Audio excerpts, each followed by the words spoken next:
this meeting. Please can I ask panel members and officers in the room to introduce themselves. Please can officers and members joining online also introduce themselves. This is for the benefit of any public viewers online. So starting on my right, Councillor. Thank you, Chair. Councillor Ibrahim Ali, Bruce Castle Ward. Councillor George Dunstall, Stroud Green Ward. Councillor Aylridge Calverwell, Stroud Green Ward. Councillor Luke Corley Harrison, Crouch End. Ian Sygrave, co-opted member.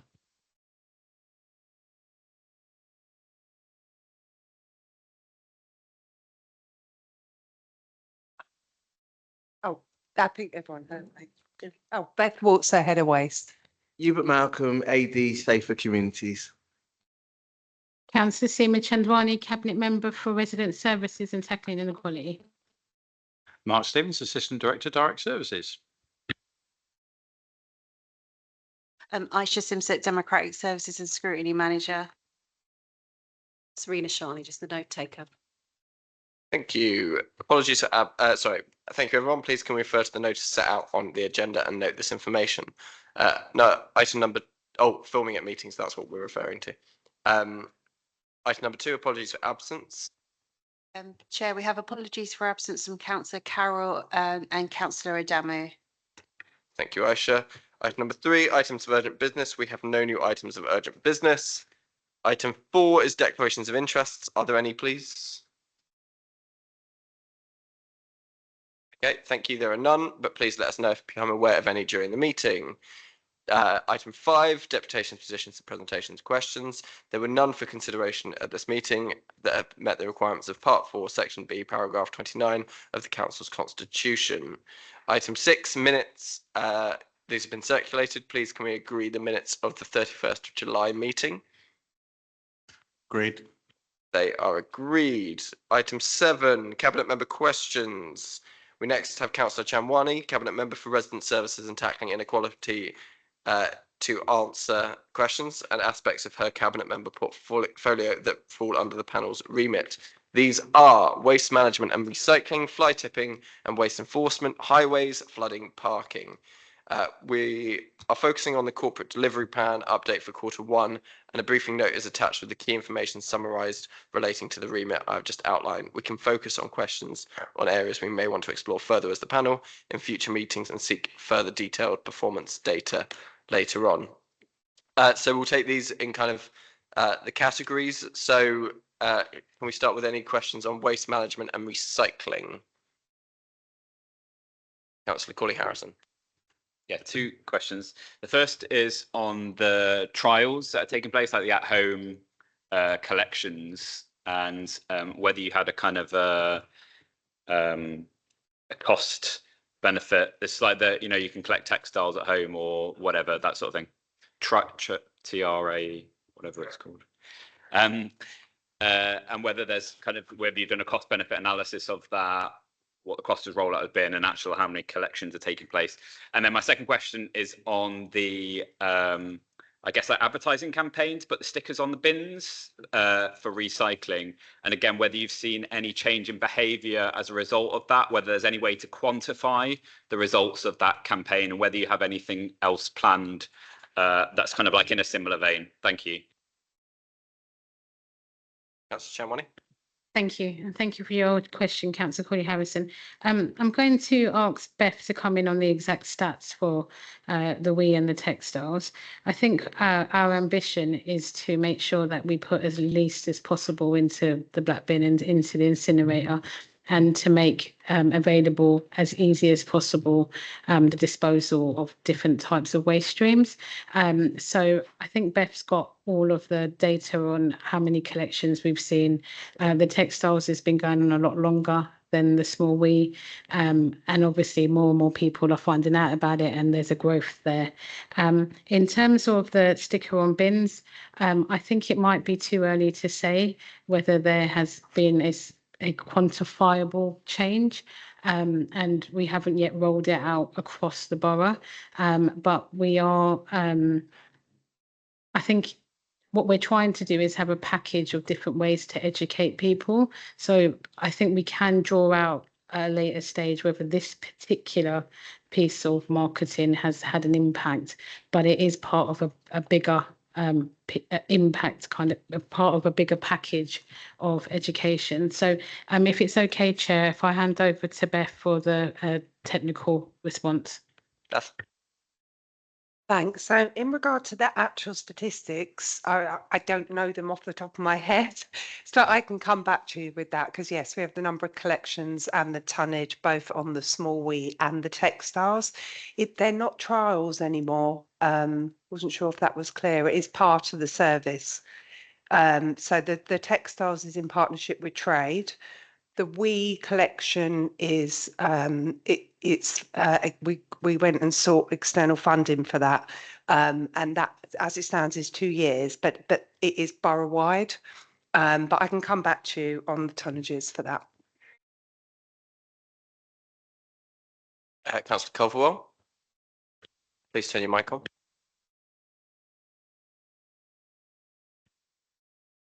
I'm in the zone that covers Finsbury Park, and there's obviously, as you know, there's lots of events that happen in Finsbury Park. Would you say that things are going all right in Finsbury Park as far as the big events are concerned, and are there any really outstanding problems when it comes to clearing up after events? Yeah, that might fall more under fly tipping and waste enforcement, but Councillor Chamwani. So actually, we do have a really good set up with any events that happen at Finsbury Park. There is a difference about the cleansing inside the park compared to the cleansing outside the park. But we do have a good arrangement, which Beth can give you a little bit more detail about. It's not really something that's hit my radar of complaints. We do have complaints around Spurs Stadium, and before and during and after there, and that's caught up in the local area management plan, the LAMP, and what it is that Spurs will pay for. But the arrangement with all of the events that happen with the event organisers, it's part of their contract to pay, so they do pay us. But we still are having a bit of difficulty that we're trying to work through with Spurs. I don't know if Beth wants to add anything. So sorry, just before you carry on, so you're saying as far as you're concerned, there's no problems with regards to the issues in the parks and waste disposal? So, sorry, parks doesn't actually fall into my remit, so I don't have a much understanding if there is any issue specifically inside the park. The parks hygiene team, which is an in-house team, are responsible for the inside of the park, and that falls under Councillor Arkell. But in terms of the mass numbers of people coming through the highway and on the public highway to the park, then people will obviously be eating fast food and dumping their stuff. And there is a good contract in place with the event organisers to give us the resources to clean up outside the park, but I have no knowledge of the inside of the park. With regards to outside the park, that's been okay. Is that what you're saying? There's been no untoward issues? Unless you're going to correct me, not that I know of, but you're the ward councillor, so you might know more than me. But I haven't. It's not something that I can say has hit my radar. Okay. No, well, obviously, like in big events, there are always issues. That's why I asked the question. Beth, were you being brought in as well, or? I think it was only just to add, I'm not aware of any cleansing issues on the lead up to the park itself, but please let me know.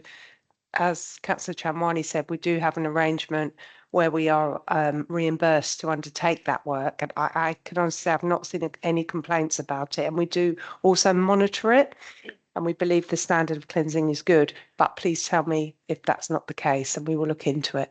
Yeah, Councillor Culverwell, I think that's a potentially a topic. If it becomes an issue, then bring it up. So I've got Councillor Dunstall, and then I'll come to Councillor Ali. My question was actually around waste management within parks over the summer period. So you might now tell me that no, not interested. Okay.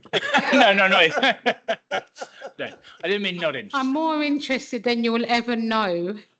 But unfortunately, it's not under my portfolio. Personally, I think waste should just be under one person's portfolio, regardless of where it is. But there is demarcations. I can make it related. I think one of the things I have noticed over the summer period is that there appears to have been more waste generally around a number of streets. Appreciate there's holidays and whatever like that. I wonder whether or not there are mitigations in place to kind of increase any of any collection processes or whatever during that summer period, or whether when there's a big flood of people going on leave, that leaves a big gap in services. So one of the things we're looking at, because the contract comes to the end in 2027, we're one of there's not many boroughs that still operate on a one-size-fits-all model across the borough. We're really fortunate in Haringey. We've got Finsbury Park, we've got Spurs, we've got Ali Pali that do a lot of big national and international events. And so one of the things we're looking at is needs-based resourcing and to be able to move resources where they are. Obviously, for the big events, there are plans in place, but for things like parks, which are more used in the summer and kind of more seasonal, at the moment, our contract doesn't kind of flex with that. So what we are looking forward to doing in the new contract is to look at kind of needs-based resourcing and be a bit more agile and flexible, because we won't need those resources around the schools. So we need to move them where people are going. Councillor Ali.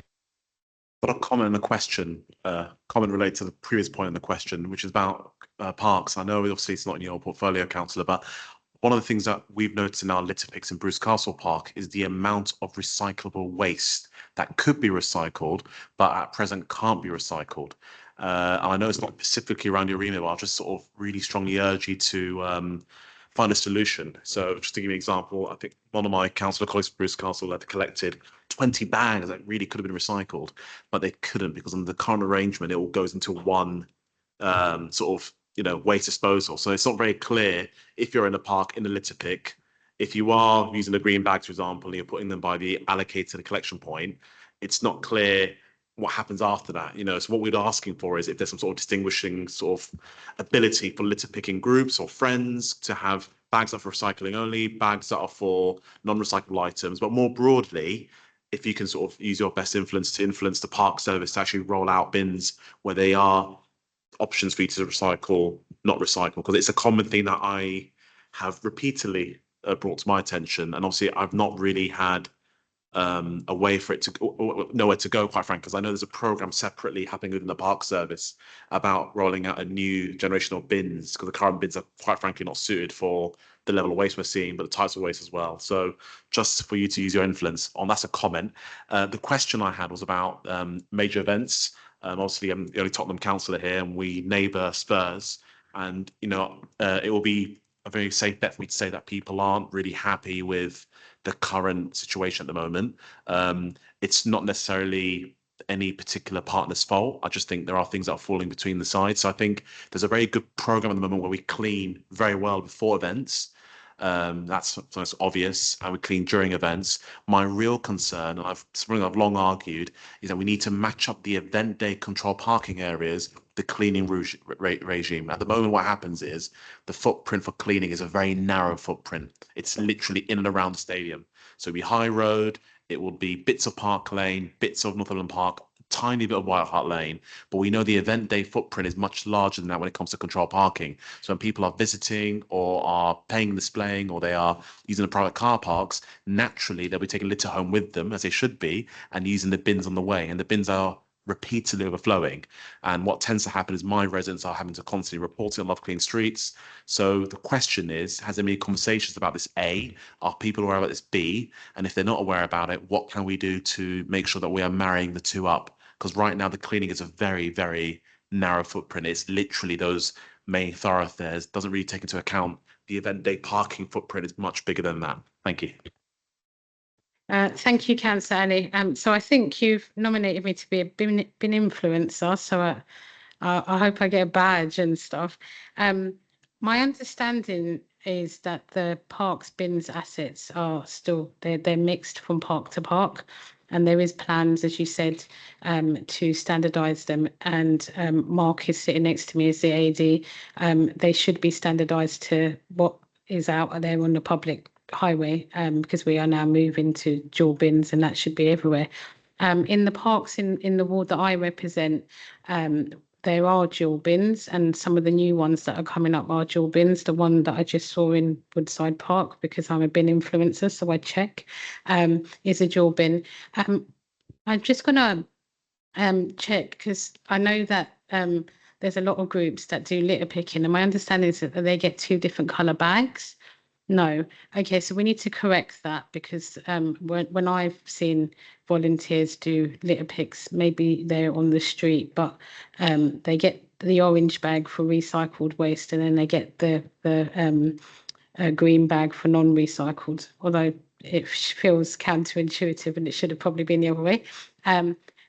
What happens then is that it's now, even if there is no litter pick, or there is a litter pick, there is an agreed place for Parks hygiene team to place them out, and Veolia collect them the same way that they will collect street bins, but they're collected from outside, and the coloured bags assist. I know that I can feel Luke looking at me, and there are times that the orange bags are green when they shouldn't be. And that's he's got me very obsessed. I now look into bins. I've just seen one out there that's got a blue bag. I have no idea what blue is, but I'll find out tomorrow. But that's the coding, colour coding system. So that's how it should be sorted. I think with people's bins outside their individual home, it's very hard to make sure there's no contamination, as it is just for one household. But if you've now got a street bin, which hundreds of people are using for, the likelihood is that contamination can be quite high. So when they do collect, they do double check them. And if they see contamination, all it takes is for someone to put, I don't know, a bottle of water that's half full, and then it makes all the other cardboard soggy, and then it's contaminated. So where residents say that it all kind of gets mixed into one place, it's because they've assessed it and put it in. In terms of your wider question about Spurs, as you know, as a councillor for Bruce Castle, and I'll spend 30 seconds just explaining it for the whole committee. The arrangements around events come under something called a local area management plan, a LAMP. It was all part of the planning agreement about what should be in there and what shouldn't be in there. It is being reviewed, as you know, and the terms of those reviews is something that I have advocated for, that needs to kind of really involve residents, and I think overview and scrutiny asks for that too. We are currently not getting any money from Spurs to do the cleanup. So therefore we are doing the bare basics, which is why the footprint is so tight around the stadium itself. We are currently in talks with Spurs. We have been in talks for many years, but I think that there is more progress being made at the moment of where they're going to be paying and taking responsibility, and we can determine what the footprint would be around it. And I think it's not a bad suggestion to follow the CPZ. Thank you. One from me. So on dog poo bins.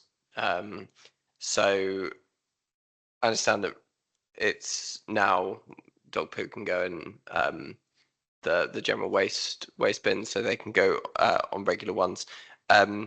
It's more the location of those bins that they can go in, and there's significant distance between certain bins, and they're all kind of congregated in certain points because they're on main roads that they can be collected on a regular basis rather than a daily, weekly basis, sorry, in residential areas.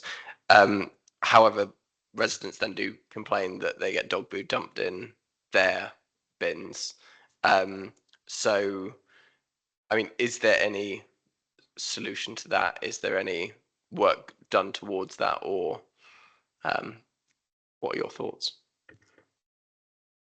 So when we used to have dog bins on random lampposts across the borough that weren't collected daily, because the bins are not collected daily. We had a lot of complaints from residents because they don't smell too great. I'm not a dog parent, I'm a dog aunt, and I do take little Cookie out for walks, and you do have to carry it to the nearest bin, and it's not great. I am trying to train her to do it when she's with her mum and not with me, so I don't have to do that, but I haven't yet got there yet. I think we are running a campaign that's coming out in about 6 weeks or 8 weeks to just kind of show people what to do. We couldn't put a bin on kind of every street corner because we don't have the resources to collect it. And then we also don't have the resources to collect it on a really regular basis, apart from the high streets. So I think what we need to do is educate people, know where people are taking their dogs for a walk. So we take Cookie out for a walk in Bounds Green in the green. There's only one bin for that whole park. So we do need to have that conversation with the parks team. That's more likely where people are taking their dogs for a walk. But it will be, I understand the problem, but I don't think the solution is easy to put a bin everywhere someone will need it. Ian. And then we'll move on to the next category. Thanks, Chair. 3 quick questions. One is the black bins in the high streets, which are used by residents in premises above the shops. I don't know how often those are audited. I assume they are, but a number of them are looking a little bit tired, a bit dirty, lacking a lid, things like that. So I think it's time for, certainly in my neck of the woods in Green Lanes, and I suspect elsewhere, for some of those to be looked at and replaced, cleaned or improved. Secondly, do road sweepers have or are they issued with an appropriate smartphone so that they can actually report large dumped items that they themselves can't actually deal with? I'm assuming that there should be some sort of system like that in play, but I don't know. And thirdly, and I'm afraid this is my hardy annual, and SEMA will grow, no doubt, because I mentioned it last year on the the speeding HGVs, Veolia. I'm afraid that problem hasn't gone away. It's particularly bad in the mornings when they seem to be in a blind panic to get from the depot to the place where they're going to do their collecting in about 5 seconds flat. And they charge up and down the ladder roads over those road humps, sending our houses jumping up and down in sympathy. And I get just endless complaints from residents, and indeed suffer myself. As I'm lying in bed, the earth did move for me. So we had a site, I'm going to start from the last question and move my way up. Graham, who's our collections manager at Veolia, did do a site visit with Gardens residents who had similar complaints. And we can look to do one in the Ladders area. All of the HGVs are fitted with trackers. So we'll be able to know if we have times and dates, we'll be able to know who they are. They know that they shouldn't be speeding. I do think some of the residential roads, though, are not equipped to deal with HGVs driving down there. And we need to ascertain whether they're coming to collect from those actual roads or whether they're using that as a cut through to get to places where they're collecting more regularly, like estates and high streets. So if we can take that one away and look into it. The other thing I will say is I do get some complaints where people say waste trucks. And actually, there is about 10 waste companies that operate in and out of Haringey, mainly for the commercial waste, and people who travel through Haringey to obviously get to the various sites where they need to drop off. So they're not necessarily always Veolia. And so we kind of really need to establish who they are. And I know some of the ones that we've had complaints about the trackers didn't show that any of our vehicles went down there. So we do need a little bit more tangible information to pin it down. In terms of the street cleaning operatives, they don't currently have smartphones. I mean, obviously, some of them have their own personal phones. They do report back to their supervisor, who's a village manager, and then we'll pick those things up, both literally and supervisory, to kick it up the chain. One of the things we're looking at going forward is to have that kind of device that people can use to kind of report things a bit more kind of more in the 21st century, I guess, than writing it on a piece of paper at the end of their shift. What I will say is sometimes some of the rubbish is left because they want enforcement to check it. Some of the rubbish is left because it's in a safe place where it can be picked up.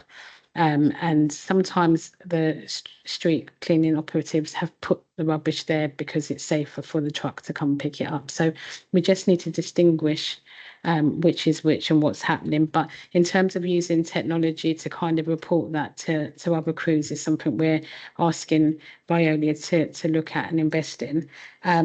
Your question about the cleanup was, sorry, I've just gone blank. Yes, you're absolutely right. We put them in. They've become more successful than we thought they were. They are meant to be used for grit. I mean, they are grit bins. We've just sort of repurposed them.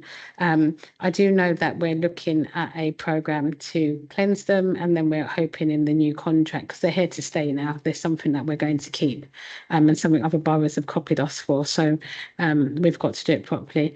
I have had a couple in my ward where the lids have come off, or people put in loose waste. So it's really hard for the staff to kind of clean that up. So we do need to kind of get a bit more system into it. So thank you for raising it. Thanks. We'll just take one final one, Councillor Ali. Yes, just very two quick points. One was on collection routines on high roads that are quite busy. One thing I've noticed is a big disparity in timings between green lanes. When I go for a swim, they start very early, 6 a.m. Sometimes.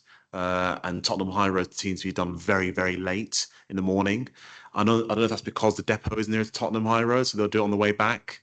But a lot of our residents who walk to our tube stations, our overgrounds, would prefer it that essentially the high road is collected, swept, cleaned, a busy high road where there's a lot of waste, rather than being left until 10, 9:30 in the morning. So one thing I wanted to sort of establish is if they are the same level of priority in terms of how regularly they are swept and cleansed and collected, can't timing be synchronized essentially, so then people don't have to have that experience of taking their kids to school or walking to the tube station or the overground, in my case in White Hart Lane station, through the rubbish essentially. But on Green Lane it's not the case, where they do start very, very early, so by the time the commuters are coming out, people going to school, it's nice and tidy. That's something I'll be quite keen to see. And the second thing is a piece of equipment for our street sweepers. Some London boroughs use, and I've forgotten the term, but it's an item that you use to take out weeds. There's a term for it. I use it in my garden as well. People know what I'm talking about. Sharp, blunt instrument. Is that something that we do? If not, why not? Because I think at the moment, my understanding is that we have a contract, I believe, or maybe ourselves, that sort of does an annual or biannual sort of spraying program. But as you've seen recently, we've had a lot of excess rain, and we've had an increase in complaints about weeds, especially in pavements in particular. So I was wondering if that's something that we are considering introducing. If people are going along the streets particularly clean that day, I've seen in other London boroughs, why can't they just de-weed it while they're there, instead of waiting for a spray to happen in the next 6 or 3 months? Thank you. Councillor Ali. Well, can I bring you in very quickly? Bring microphone, please. I live near Finsbury Park, and a lot of people defecating when they're going to Finsbury Park and the big events in other people's yards. What can the council do, or is there anything they can do to stop it? I think that's the same with Spurs as well. I think it mainly happens around Spurs matches when Arsenal fans are in town, but I'll leave my comment. Point of order, Chair. Point of order. Yeah. Sorry, Hubert, but So I'll take your questions first, Ibrahim, conscious of time as well. So you have raised the synchronisation and timings of Green Lanes versus Tottenham High Road. They're actually the same. So when you raised it with me, we are addressing that with Veolia. My understanding though is Green Lanes is probably 1/3 of the size of Tottenham High Road, and they are probably starting at the same time, but they're probably on the other end. So what we do need to do is probably speak to them about how they could probably do the transport hubs and work away at a different way of doing it.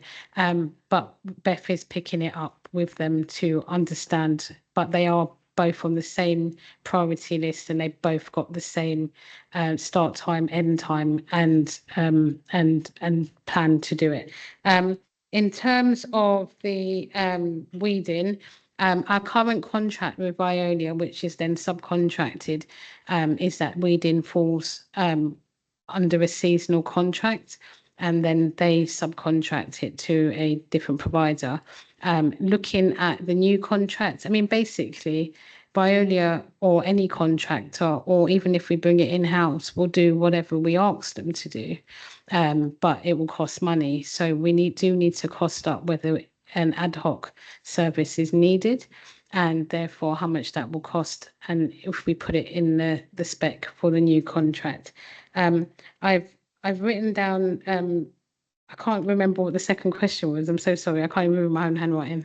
So it was on that the weeding issue. So my question was, is that like some other London boroughs, they have this seasonal sort of spraying program, but they also expect their street sweepers, if there is a quiet day essentially where it's quite a clean street, they have this, I can't remember the name of this instrument. They have this blunt instrument, a sharp rake. There's a word for it, I can't remember the name, where they basically remove the weeds.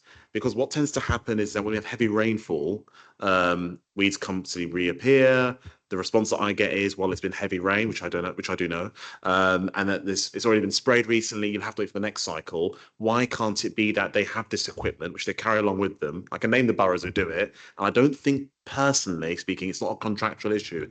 It might be something that we need to provide as a piece of equipment to the street sweepers and request that they sort of implement. Obviously, I'm not the expert on this issue, but it's just an idea. And just a correction, Chair, on the point about the timings and starts of Tottenham High Road, if there's evidence of it, because I'll be honest with you, I've not seen any evidence of them starting at any at the same time, very specific evidence, and I send that in.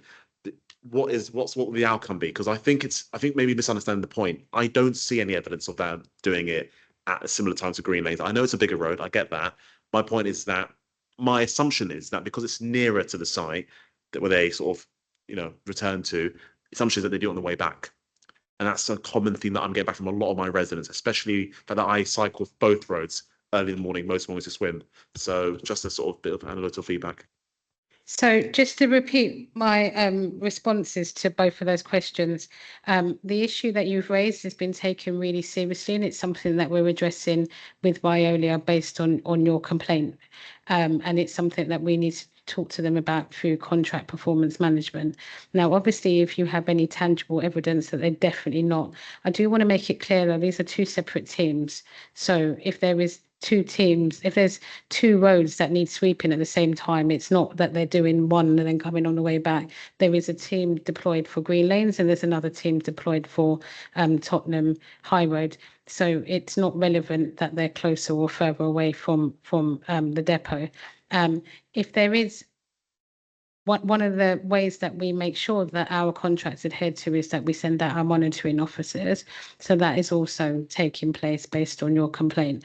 I think I only got your complaint about a week ago, so I'm quite proud of the progress we've made already. But obviously these things take time and we need to give Veolia the opportunity to also investigate and come back to us. In terms of the weeding, it is contractual.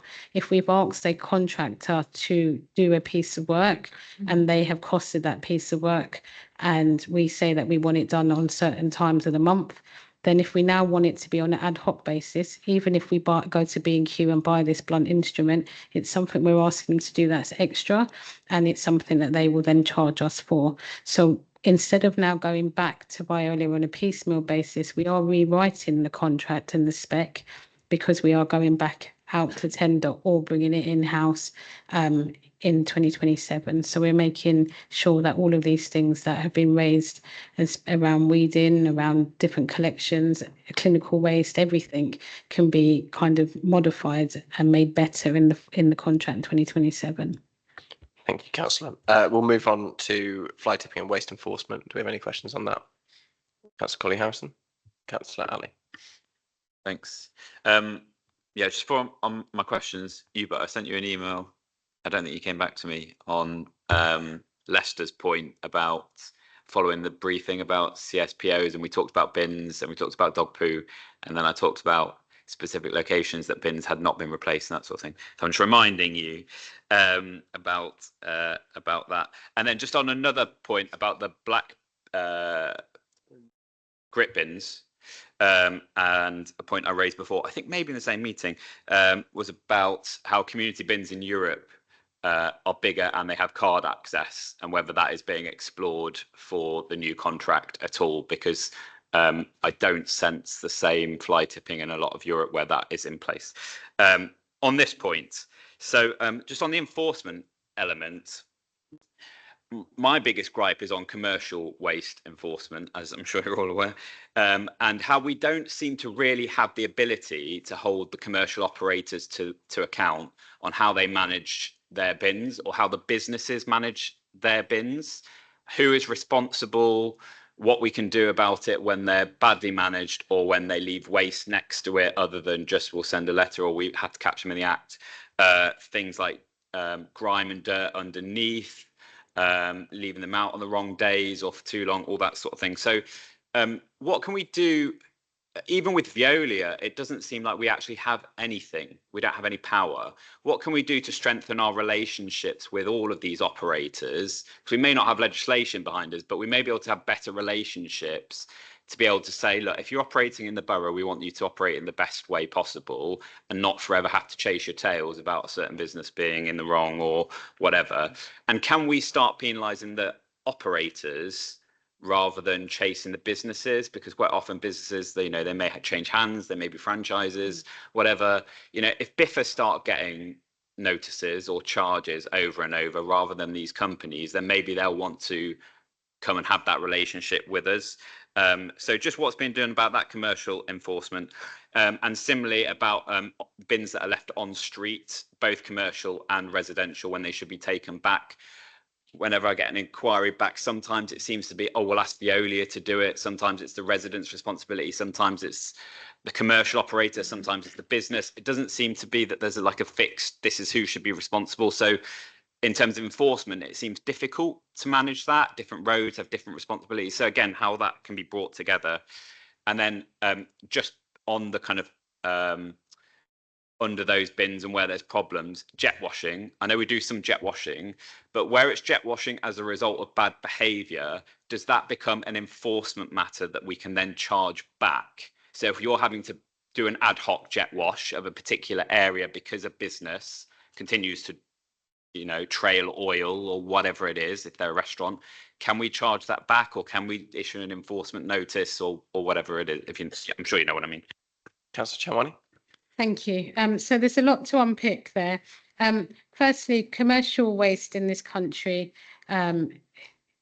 each commercial entity or business doesn't have to use the council's waste provider, so they wouldn't use Veolia. And as I said earlier, there's about 10 different operators in our borough at the moment. The responsibility is of the person who owns the waste, not of the person who collects it. So that's the legal stance.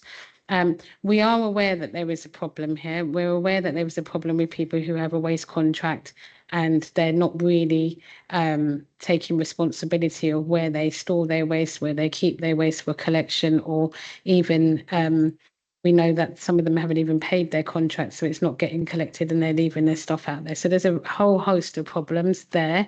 And then there's a whole host of problems that have of businesses that have no contract and therefore are trying to stuff their waste in residential street bins or into the black boxes. So We are aware that there's a huge scale of the issue. There is powers to enforce. What there isn't at the moment is the resource to enforce. So one of the things that we're doing is we're now putting in a growth bid to get a business enforcement team out there to take on that.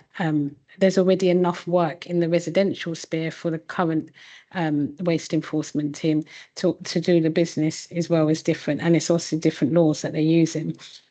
We do have, I mean, it's a very small world, the waste world. Everyone knows each other and they've all worked for different companies, and you know they're all in the same family. And obviously, we have a relationship with Biffa, especially because of the collections and stuff that they take to the MRF. But the responsibility is the business. So if they have had a contract with Biffa or Swift Waste or First Mile, and they have said to First Mile, you know, you can pick it up at 8 o'clock at night when that's not the collection time for that street. That's the business's responsibility. So I do hope that the business enforcement team will strengthen that. In terms of bins on the streets, I'm really sorry to hear that you're getting a mixed message. For me, there's only one message, and if you are getting different messages, I would be really welcome to see them. The message is that whoever the bin owner is needs to make sure that that bin is contained within their property, unless it is unsafe to do so. So we have done a bin audit. Every single house and every single flat and every single dwelling and every single business has been audited, whether they can keep their bins in the front garden or in their backyard or whatever it is that they've got space for. And also tightening up our relationship with planning, because sometimes they're agreeing planning agreements and there's no waste storage. And then what's the best option for them, whether it is the black box containers, whether they will keep their bins on the pavement, which will be the last result completely. But we are trying to make sure that our pavements are friendly to people with disabilities, elderly people, people with buggies. So I know in Western Park, which I think is in your wards, it's awful. Because there are, bins on the pavement in some cases, and most of the cases they can fit into the front garden. So that is something we're working on. Veolia also do need to take responsibility, because they see a bin on the pavement, they're meant to return it back into the property curtilage. And sometimes they are leaving the bin. I know I saw a video that you sent me, Councillor Ali, of actually an accident with a bus and a car, a collision with a bus and a car. But actually my mind also went to all the bins that were lying out in Tower Gardens estate. So there is still work to be done there, and it's something that we do need to keep picking them up on. The jet washing was part of the contract, and the jet washing before my time was something that was taken out of the contract as part of an MTFS saving. We have had money from the High Streets funds and various other little pots of money we can find to do some jet washing. And obviously, if there's a hazard, i.e., there's been a serious crime where there's blood on the floor, etc., then we do ask Veolia to come and clean it. I think when we start to establish this business team, looking at whether we recharge those businesses who have caused the mess is something we can definitely look at. Thanks, Councillor Chamwani. Western Park is not in our ward, but no, that's Hornsey. It is in our ward. Western Park.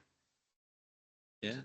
Western Park's in Hornsey. But I think you're thinking of Elder Avenue. I have to Yeah, say. no, I know which road she's thinking of. And Middle Lane, but they are problematic. Just on enforcement, is there like a 3-strike policy or something where they first get a letter and say, look, put your bins back, and then strike 2 is a final warning, and then there's a charge for a business. I don't know how it works for residential. Presumably they don't get charged. And I can say categorically, my bin never gets put back into my front garden by Veolia, ever. I didn't even know that was policy, because it never, ever gets put back. Have you got steps?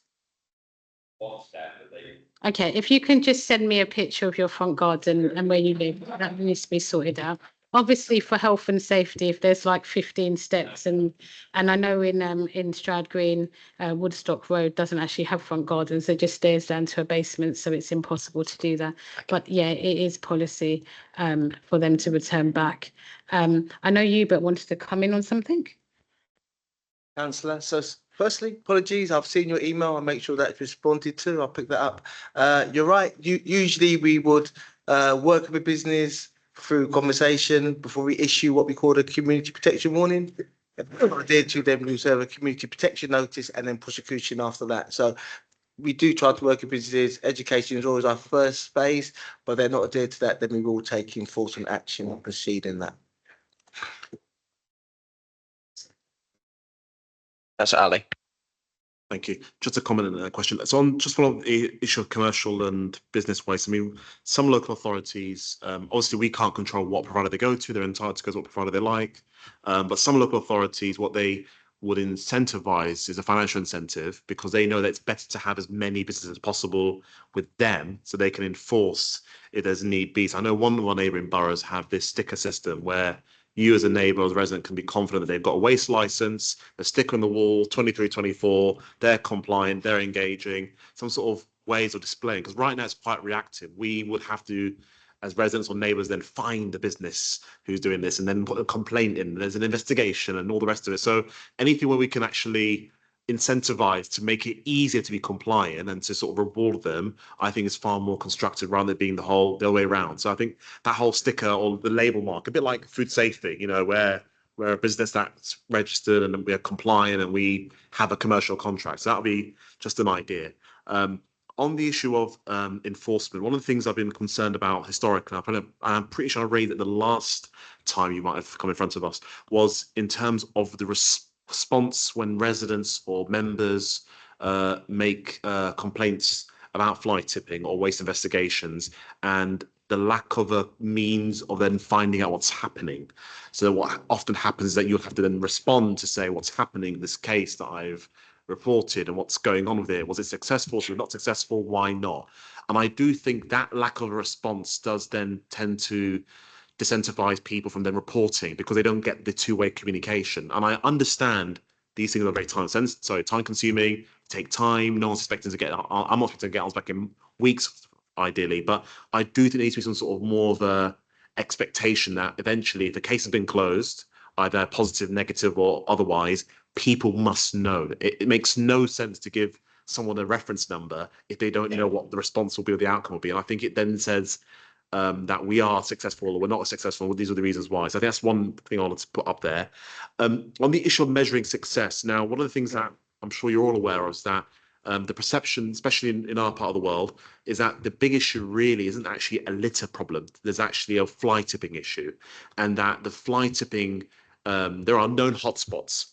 Now, I've been told repeatedly that, yes, we know there are hotspots and it's linked to data, it's data driven. The more reports we get in a location, the more we monitor, we enforce, we patrol, we drive around, we might potentially look at putting a camera up, but it's not always the case where from experience, from residents and from members. So the question for me is that how do we sort of, how's that success measured? If there's a known fly tipping location, how is that measured? Where we know as residents or as members, this is a notorious location. All my notifications, all my loggings is this junction, but yet we're not seeing any patrols from Veolia or officers going through or feedback from officers going through it. How do we get that confidence that it's actually accepted as a known location? That feedback is something that I'm quite keen to know a bit more about. Thank you. Thank you, Councillor Ali. Councillor Chamwani, and then we'll move on to highways.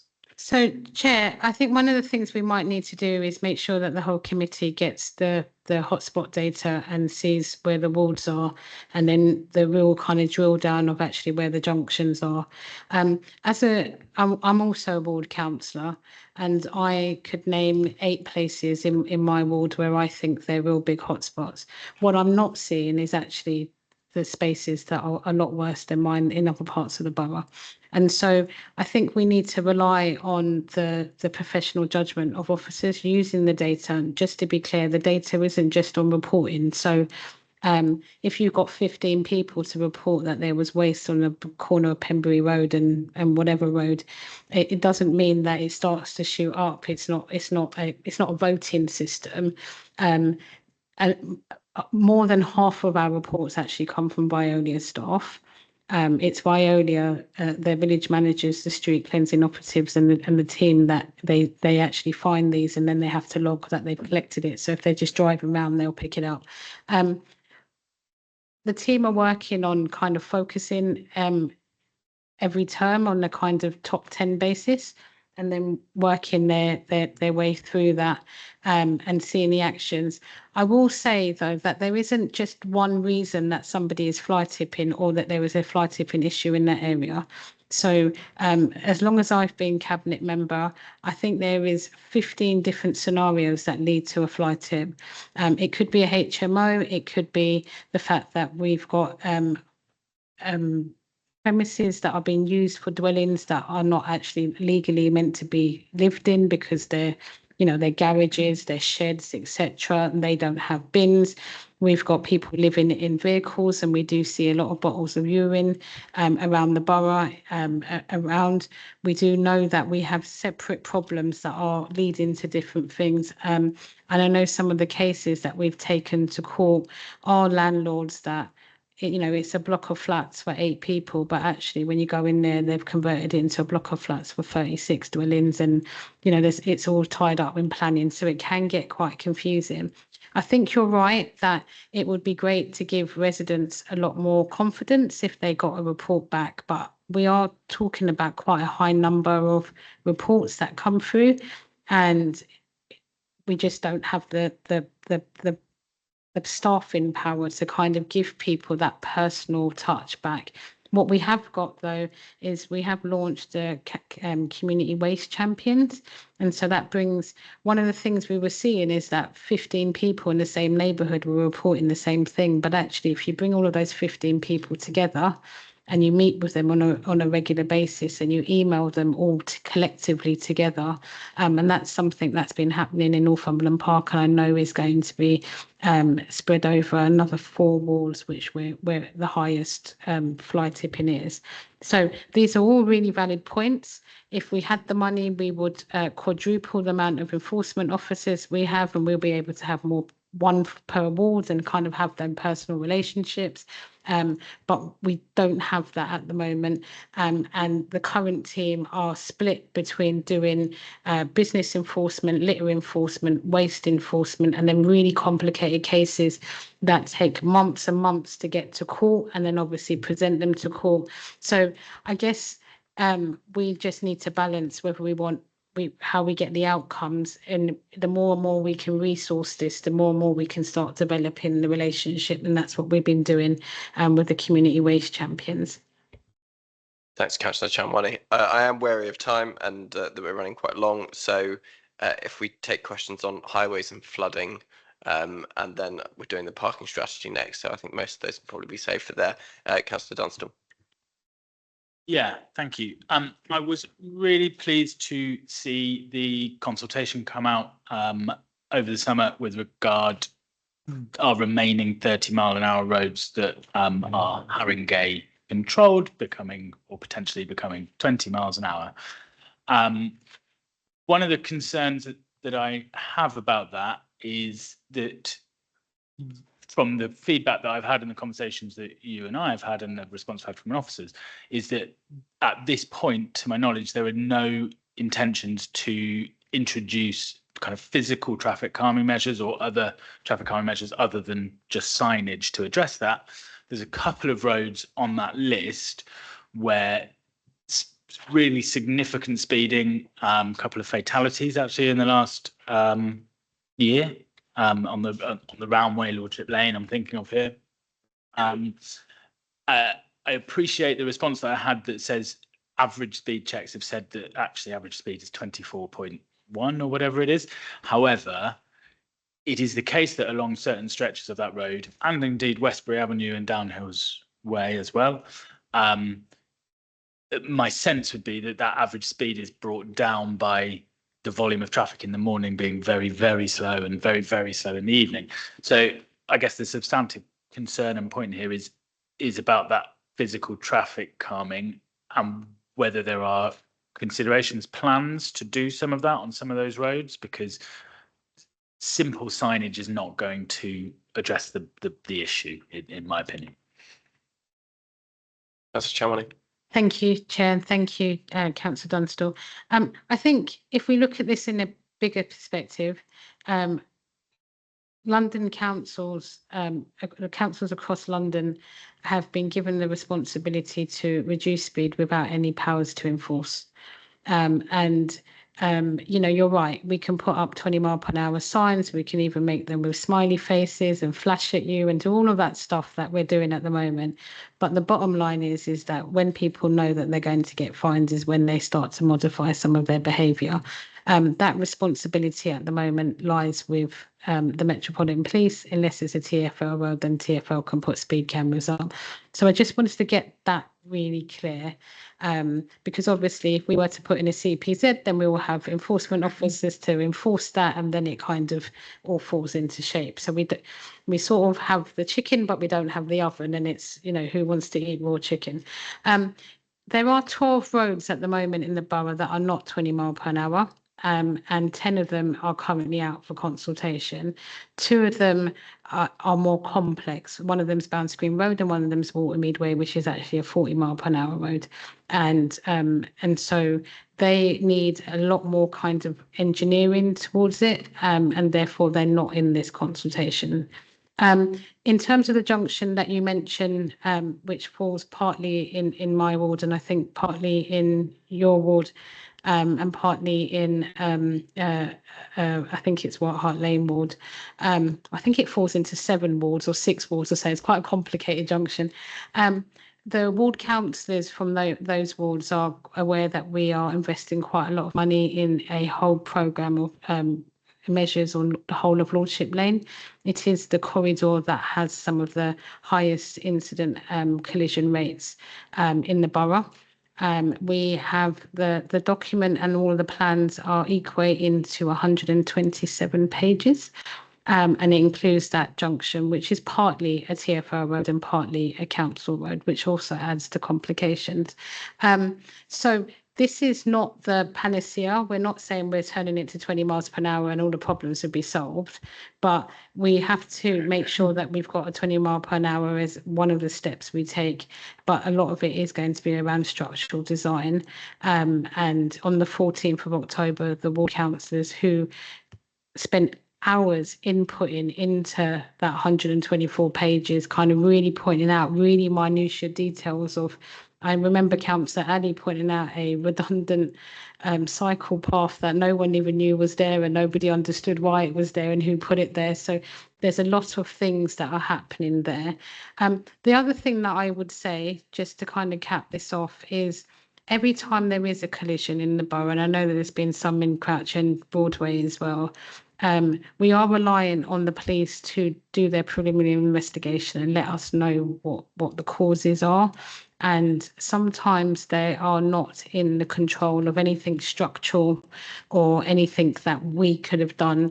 Likewise, when we do get report back that it's something that we could do, then it enables us to be able to go back to TfL and put it down as something that we need funding for.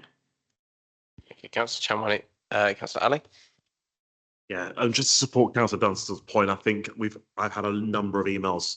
Most recent was actually a week ago, about that junction, especially the junction on the Great Cambridge Road and White Hart Lane.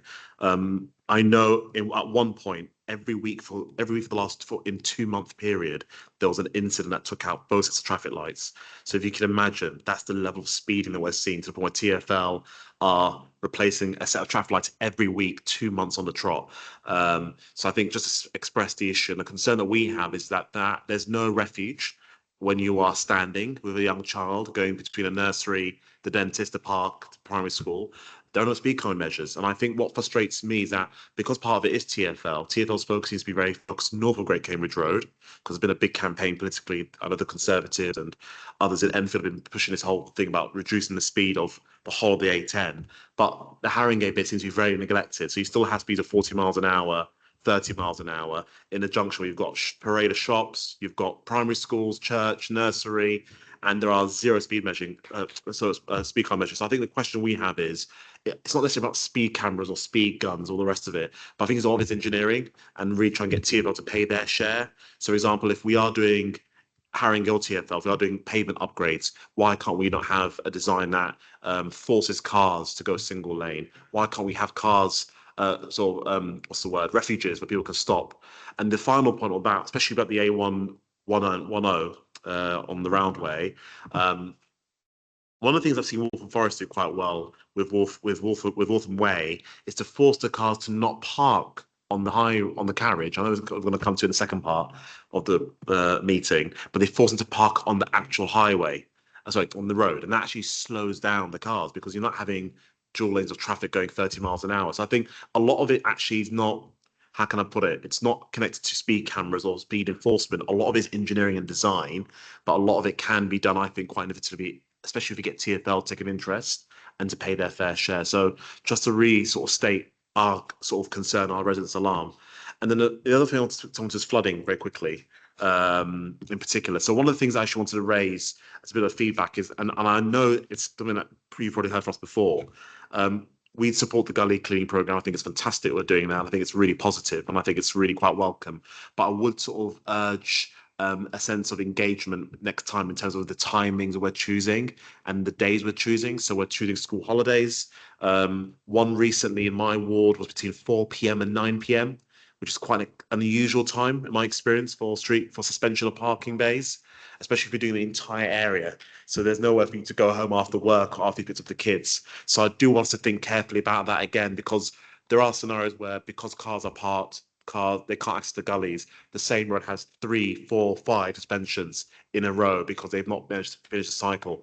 So just again, those kind of teething things, member involvement would be really helpful, I think, if we were sort of given a heads up. Councillor Chamwani. Thank you. I don't know, Councillor Annie, if you've raised some of these issues through members' inquiries and what type of response you've got. I mean, obviously, it's quite difficult for me to come to scrutiny and get Q&As, which are basically quite a lot of member inquiries that I've got to verbally answer on the spot. If you haven't got a response yet to Great Cambridge, or it's not something you've put in, can we do that quite soon and probably get a site visit with either Simi or Danny, because we do need to submit to the LIP pretty soon. What I will say is that even though we're reliant on police data and it's the only data that TfL actually also recognise about collisions, we know that there's a lot of collisions that happen that are not reported. And some of the stuff that I send through are, videos that I found on Facebook, but nobody's called the police and nobody knows what's happening. So we do know what the data is, official data is telling us, and we also know what intel is telling us, and therefore then we have to contact the police and make sure that that's on the system, and so that when we draw down the data to ask for the money, the data is backing what we're saying. In terms of the gullies, everybody wants to have things done in school holidays, so we do make sure that we try and do the roads that have the highest impact or traffic in the school holidays. So residential streets won't be what probably wouldn't be on the top of the agenda for a school holiday. Me and Mark are quite surprised that anyone's cleaning gullies at 4 till 10. So we need to kind of dig into that, because that's really good if Marlborough could do stuff like that. That's very impressive. I know, a little bit, whilst you might not be impressed, I'm a little bit impressed, to be honest with you. The parking suspensions are annoying, and I appreciate that. And I think the complaints have lowered because we try and do one road and then another road a few roads down, rather than a cluster of roads where people were trying to move to. But it still also needs to be done, because I'd rather drive around for 5 minutes trying to find parking than have my house flooded. And they're the balances we've got to make. What we did used to do was kind of put the signs up and then do the drains that we could get access to. And then what happened was some drains weren't done for 5, 8, 10 years. And then we saw what we saw in 2021. So we are being quite militant about it. And I guess the message I'm hearing today is, it's great, but let's pull back a little bit and let's do some more engagement and cooperation about the best places and time to do that. And I think that's feedback we can take back. Thanks. Quick clarification questions. On the data side of things, one idea would be to speak to TfL about the amount of times they replace road, street furniture, traffic lights, because that in itself, especially that junction, I can tell you, in that summer period, every single week they replace the exact same traffic light for 2 months on the trot. And it might not be a reported criminal incident because there's no car here, but when you're taking out an entire section of lights clean, you're putting in brand new infrastructure, surely at that stage, something has to say there's something going on wrong here. So I think that might be a good form of data to pursue rather than car collision, because there's no car collision in those incidences. It's just street furniture they're constantly having to rebuild or install again. Thank you. We can take that back to TfL. I mean, obviously TfL are looking at data for every single road in London, so it's tens and hundreds of thousands of roads, and they only rely on if a vehicle did collide into a traffic light, that would still be classified as a collision. It doesn't have to be two vehicles with each other or a person, but whoever's crashed into that has gone. You know, maybe someone might have caught it on their video camera and put it on Facebook or something.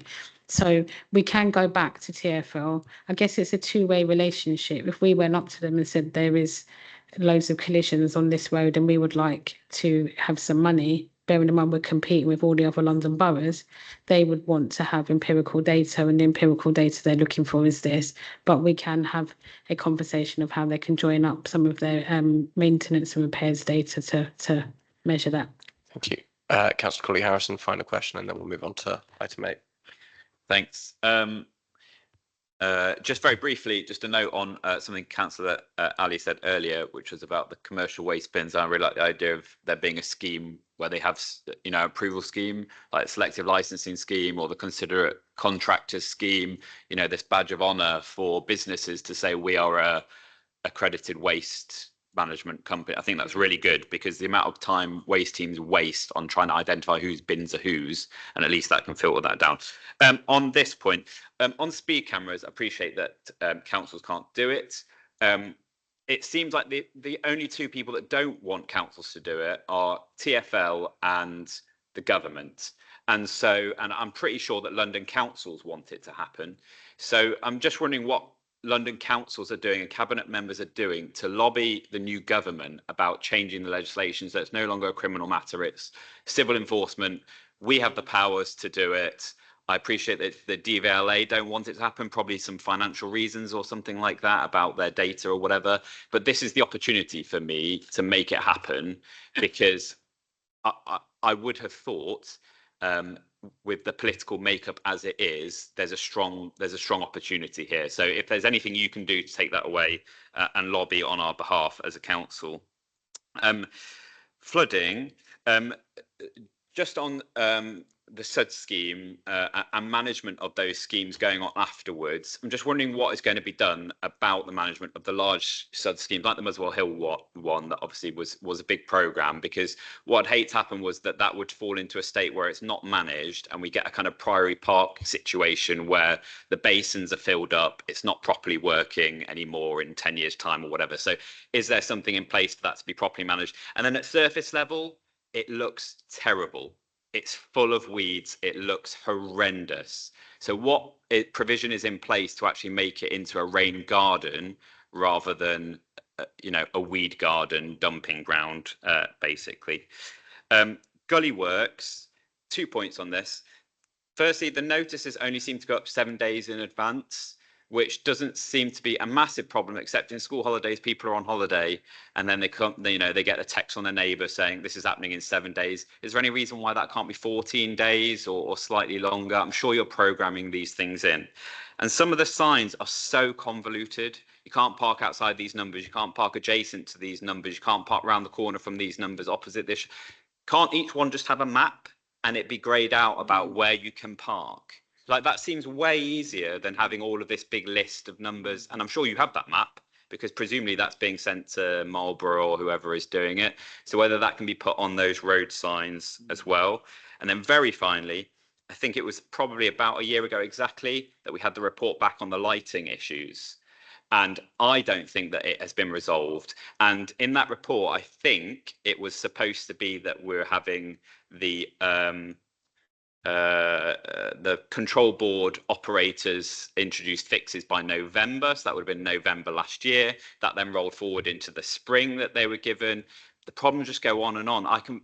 Every single time I go out, there's day burners on almost every single street. I give up reporting them because they then don't get fixed anyway. And I'm just so tired of it. So an update on the lighting issues that we're having would be really welcome. Thank you. Thank you. Chair, is it possible I can ask for future meetings that if these are the things that the committee would like to hear about, if we can hear about them in advance, then we can come with more information? Because at the moment, I don't know, I wouldn't have the level of detail that I want to respect the committee with. So in terms of some of your points, that was actually the question that I couldn't find from Councillor Ibrahim, and then he told me the two questions I could find, so I repeated myself. There isn't a national scheme like Scores on the Doors for businesses, but the other thing that we are finding is that most of the businesses that we are fining do have a waste licence. They just don't have a waste contract. They just don't have a sufficient one.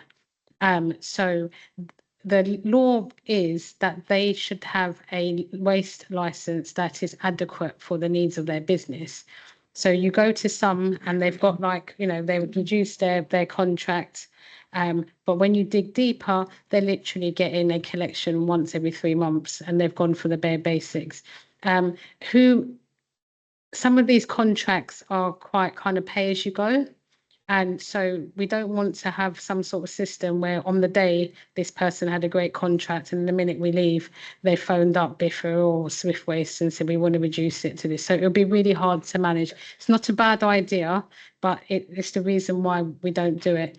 In terms of the flooding, there is a lot of things here that were obviously good suggestions that we're going to take back. I think we can take back the 14 days.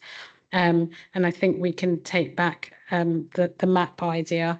I think one of the reasons they do it is because they only really need X amount of access per gully.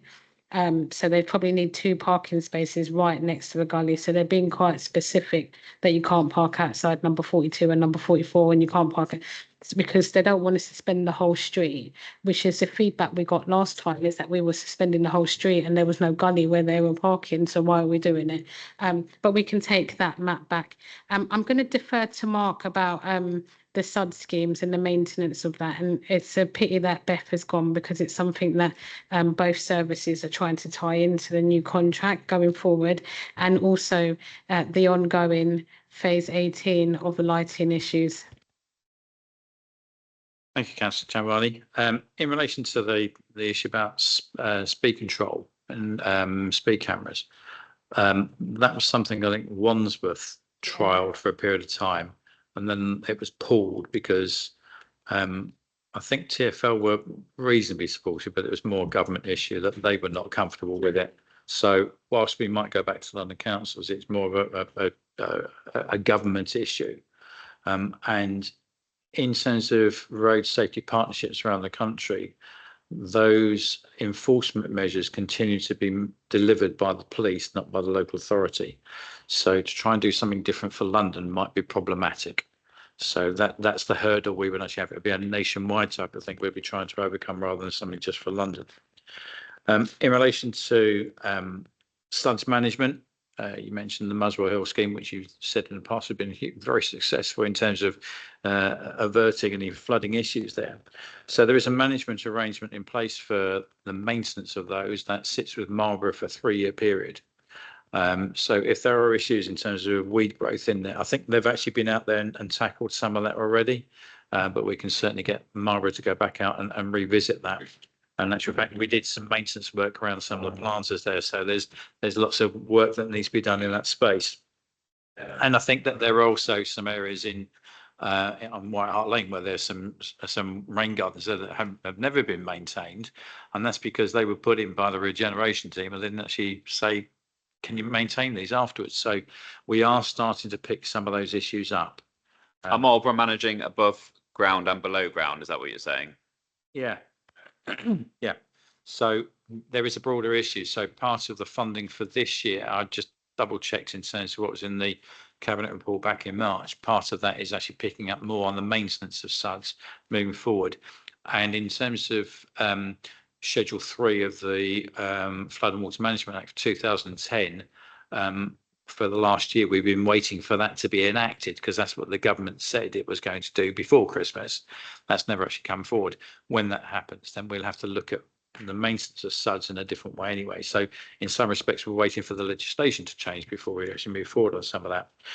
In terms of the 7-day scheduling, part of the reason it's 7 days and not 14 days is because there are so many occasions where Marlborough will go out, even though we might have put a suspension in place, they can't actually clear out the gully.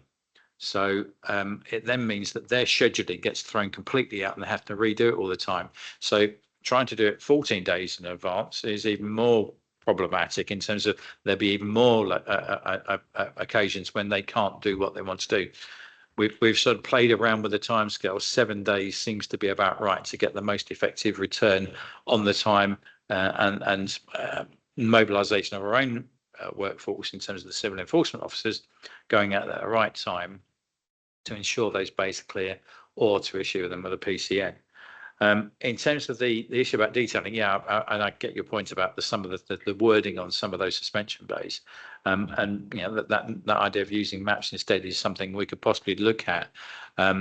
But Simi Shah is also online, and she sort of sent me a note saying we're exploring one.network with a map function to show what bays are suspended, but we're looking at that. It's in the early stages of exploration. In terms of the lighting, it's something that has driven me absolutely insane. And I think I've said that to the panel beforehand. We have had issues in terms of conflict between the central management system and the LED lanterns, where the central management system has been installed at the same time as a conversion to LED. This is across the country, it generally works. The problem comes when you actually put in LEDs and then you try to retrofit a central management system. So those conflicts continue to be present in many local authorities. And bear in mind, we've only got 2 people in our street lighting team. One is Ken Weeks, who tries to deal with all the issues across the borough, and Alan, who goes around basically night scouting. And so, you know, it's not as if we're well resourced in that area. Now, in terms of the response from Marlborough, they've found it extremely frustrating where they've gone out and repeatedly checked on the working of an LED lantern. Sometimes it's working, sometimes it's not. If it's not working, they will put in a fix. But for whatever reason, the central management system then seems to throw it back out again. So Ken has actually, he's lost all his hair anyway, but if he had any hair, he would have lost it over this process. And I'm no better off in that respect. It continues to be problematic. We're continuing to push it. We have significantly reduced the number of problem locations. So I'm a bit concerned you're saying that there's still lots of day burners out there, because my understanding from Ken and the feedback I've had is it's significantly less than it was a year ago. And we were sequentially working through trying to tackle those issues. I know there are still some problematic locations where we have heritage lanterns where the principle of actually having a central management system control on that as well as LEDs seems to manifest itself in all sorts of problems. Urbis, who provided the central management system, have been tasked with trying to find a solution to this, and they continue to work with Ken to actually try to tackle that. I hope in a year's time we're not talking about lighting at this panel anymore, because it'll all be working properly. But that still means a concerted effort from Ken, from Tom Henry, trying to get on top of the situation, working with Marlborough, working with Urbis, just to try and make sure we iron out these residual problems. And they are residual rather than anything else. I know there are 1 or 2 issues that Dr. Pack, for example, picks up. I think he's particularly focused on one lighting column on a central island. We don't actually need that light functioning at all, to be honest. We could have taken it out, which would have been the easier option, rather than trying to repeatedly fix the problem that seems to be a perennial issue. Thank you, Mark. Hopefully in a year's time we won't be discussing anything at this committee because it will all be resolved. That I'm going to draw that item to a close. Thank you, Councillor Shamwani. I appreciate that it was longer than we anticipated. So we'll move on to item number 8, which is the parking strategy and policy. So, Mark, are you introducing the report? That's all right. You had 3 minutes to do it anyway. But I guess we can. Obviously, they were circulated. Do we have any questions on the parking strategy and policies? Councillor Ali, please don't refer back to the previous items, as I know you wanted to jump in. I would never do so, Chair. maybe as an item of other business, perhaps. Thank you. I'm just going to kick it off because I know there's other things I probably wanted to come back to, but I'll just pick up on one particular matter, which is on pavement parking. One of the I appreciate the scale of it. First of all, I really do, and I really appreciate the engineering aspects and the time taken. My concern is that there are certain parts of the borough that seem to have disproportionately more pavement parking in problem areas. And I do think it needs to be focused on a priority basis. So, for example, I have submitted a number of inquiries in the past, and the stock answer I've had is that there's a rolling program. But what I've tended to find as a member is that if you really ask very nicely, you tend to get one put forward a bit more faster than it should have done. And I think there needs to be a system where we're looking at schools. We're looking at pavement parking near schools where there's absolutely nowhere for children to walk or scoot. We need to look at areas where there is no pavement. So the entire vehicle, Devonshire Lane, by the way, is parked on the entire pavement, and there's no way for a child to walk from Great Cambridge onto Ware Hall Road. Locations like that, I think that's far more important as an urgent priority rather than places in my ward where we have pavements alongside cars parked on pavements. So I just want to say politely, there's a way which we look at the most critical locations, because some of the locations that have been listed here, I would argue, don't have the issue of the entire vehicle on the pavement. They might have half on, half off. That's just an opening gambit. But I think one thing will be keen for me to understand is in terms of what's that categorization? How's that determined? Because that would really help to reassure me that we are doing the roads that are more urgent or more pressing than the ones that are half on, half off, if you see what I mean. So that's just a question on the pavement parking to open up with. Thank you. Pavement parking. So Councillor Ibrahim, we've currently, I think it's about 8 that we've already done. We're currently in statutory consultation for another 10. I don't think most of those councillors are happy. I can show you, I can't read out the WhatsApp messages some of them councillors are sending me because I wouldn't be allowed to swear in a public meeting. So I don't think it is that we are people, some councillors are asking nicely and we're putting them up to the top, because actually I'm still getting up until this morning for people to say, please don't do this in my ward. So I don't think it's a councillor thing. There is 102 roads. In the cabinet paper that came to cabinet on this, it graded it red, amber and green based on complexity. And what the team have done is they've kind of, in every batch, they're taking a few that are complicated and a majority that are non-complicated, because of the fact that the complicated ones are going to take a longer time to resolve.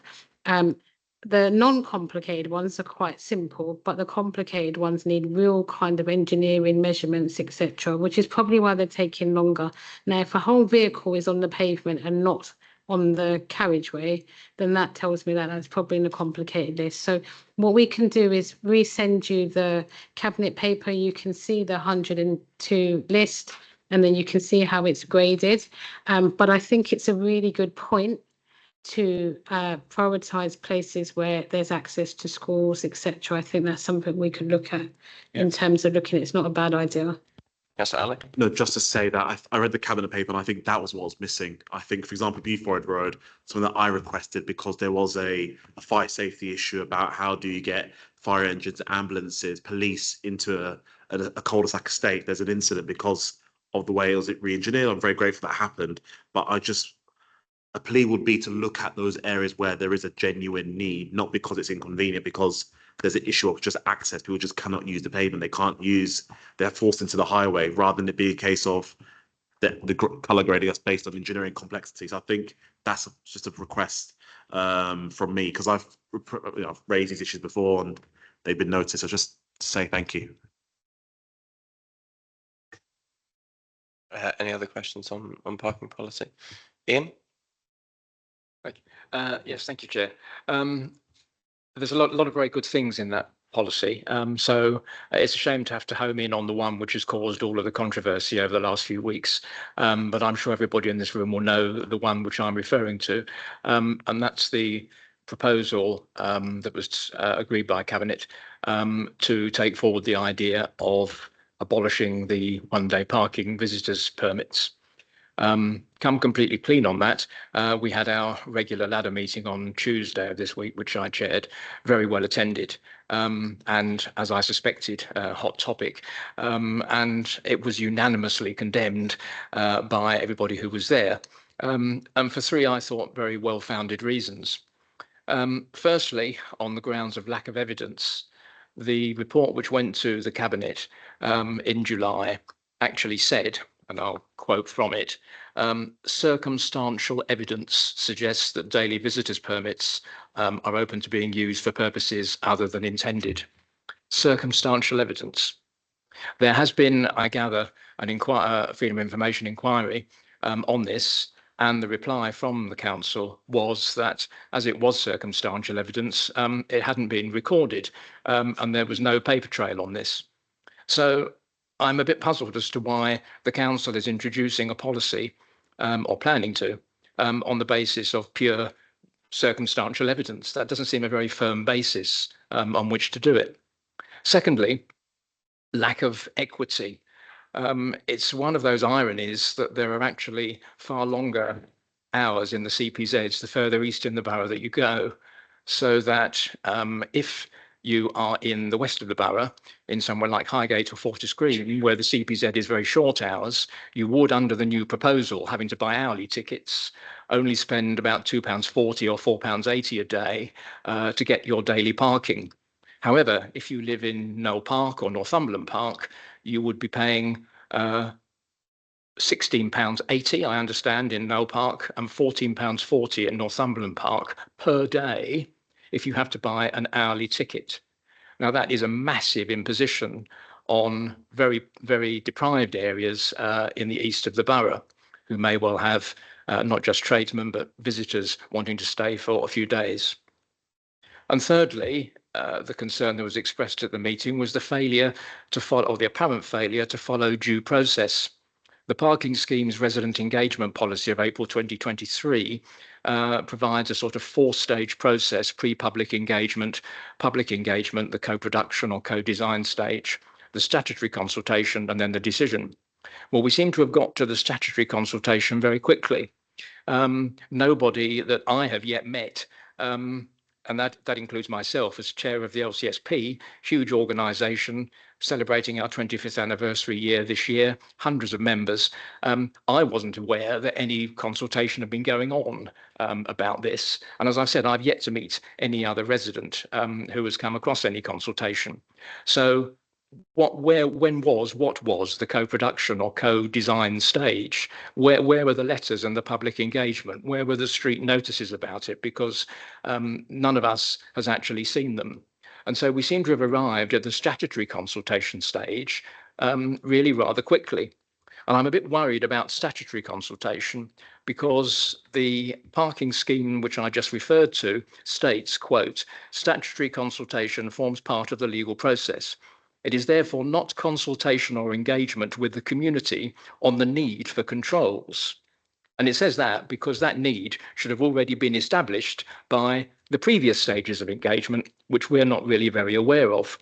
And then finally, and I'm even more worried about this, on page 59 of the documents we've just been given, it says here that proposals will be taken to statutory consultation and, having consideration to objections received, will be implemented in 2024 and 2025. And that to me sort of suggests that, yes, the council will look at the objections, but actually we're going to go ahead anyway. So that in a nutshell, sorry, it's a rather large nutshell, but that in a nutshell was the gist of what residents have been saying to me, what they said at the ladder meeting. And outside the meeting, I've received emails, I've been stopped in the street, I've received phone calls, and I also know that Zena and Anna, as our ward councillors, have received large numbers of concerns as well. Indeed, I think they may actually have had a meeting with you. Thanks, Ben. Let's just say if you were Councillor Ali, I would have timed you. Councillor Chamwani. Thank you. So Chair, as previously discussed with you and the Democratic Services Manager, myself and Mark can't actually respond to most of those points because it's going to statutory consultation and we can't show any predetermination. Parking is really convoluted around law with the Road Traffic Act, so we need to be really careful about what we say. I do want to make some corrections though. Firstly, Cabinet have not decided to go ahead with this proposal. In order for the parking team to go out to statutory consultation, they must seek Cabinet approval. And in order to get Cabinet approval, they must put in a notional proposal on the table. So on the 16th of July, a notional proposal was put on the table and asked if the Cabinet were okay for us to go out to statutory consultation on it. And that's what they agreed to do. They have not agreed to the actual substance of the proposal because they can't. It's illegal to do so. There has to be a statutory consultation. In terms of the parking policy that you referred to and the term scheme, that is specifically around CPZ. So there's a pre-design process, there's an engagement process. This is very much around fees and charges. And in every time we've ever looked at fees and charges, we've always gone to statutory consultation, whether we've done it when we've looked at introducing Sunday parking, whether we've looked at it when we've put up prices or permits before. It's nothing different to what we've done previously. In terms of all of the points that you raise around equality, around differences between parts of the borough, etc., the only thing I can advise everyone to do is to put that in the statutory consultation. The wording isn't great when it comes down to the Road Traffic Act, but what it's basically saying is that if we consider the objections and there is no valid objections, then we will go ahead. But that's how we have to do it. It's what we've done since I've been a cabinet member for 5 years. So I really do appreciate, and in fact, with CPZs, having the informal consultation is not part of the law. It's something we've introduced so that we can get people on board and co-produce. So, but with this, nothing is different to any other time we've looked at fees and charges. I don't have any problems with all of the objections that people have made. I can't express a view, but I think they need to put that view forward in the statutory consultation, which my understanding is coming out on the 16th of October and will last for the statutory period of 21 days, and which will be advertised just like every other statutory consultation, because we have hundreds a year on everything to do with parking, from loading bays to disabled bays, etc. So it's very common practice. I don't believe the process has changed. I think the process has been followed to the exact T, and I love to be open, but I have been advised that I need to be really strict and not show predetermination before statutory consultation ends. Thank you, Councillor Chamwani. I think the iteration point there is statutory consultation on from your members and also all of our residents. Councillor Ali. 2 quick points. One is on page 57. There's a reference to event-day parking enforcement strategy. Can you outline what will be done differently, essentially? Because it's not very clear to me what the ANPR will actually deliver. At the moment, the current challenge we have is a lot of the enforcement is done very, very early for some strange reason. So the event may start 3 in the afternoon, but the enforcement is legally 8 a.m. and there's a lot of 8 a.m. enforcement. It's very quiet, and then it's very sporadic throughout the day. So I think the request will be to expand on what this means, because it's not particularly clear what the outcome this is seeking. And on page 58, in terms of community religious festivals and events policy, I welcome this very strongly. I think it's really fair, and I think it's about time we had something consistent and clear that people can understand and engage with. But can you show me any evidence of engagement in those relevant communities and what that looks like? So to Mark's joy, I'm going to answer the last question and pass the first question on to him. because it's really technical about all of this new technology that's out there. In terms of the last question, what this policy and what this strategy is, which only came to Cabinet in July the 16th, is we got agreement on July the 16th to go ahead with this strategy. It's not saying that we've done these things. We have sought agreement from Cabinet to go ahead with these things.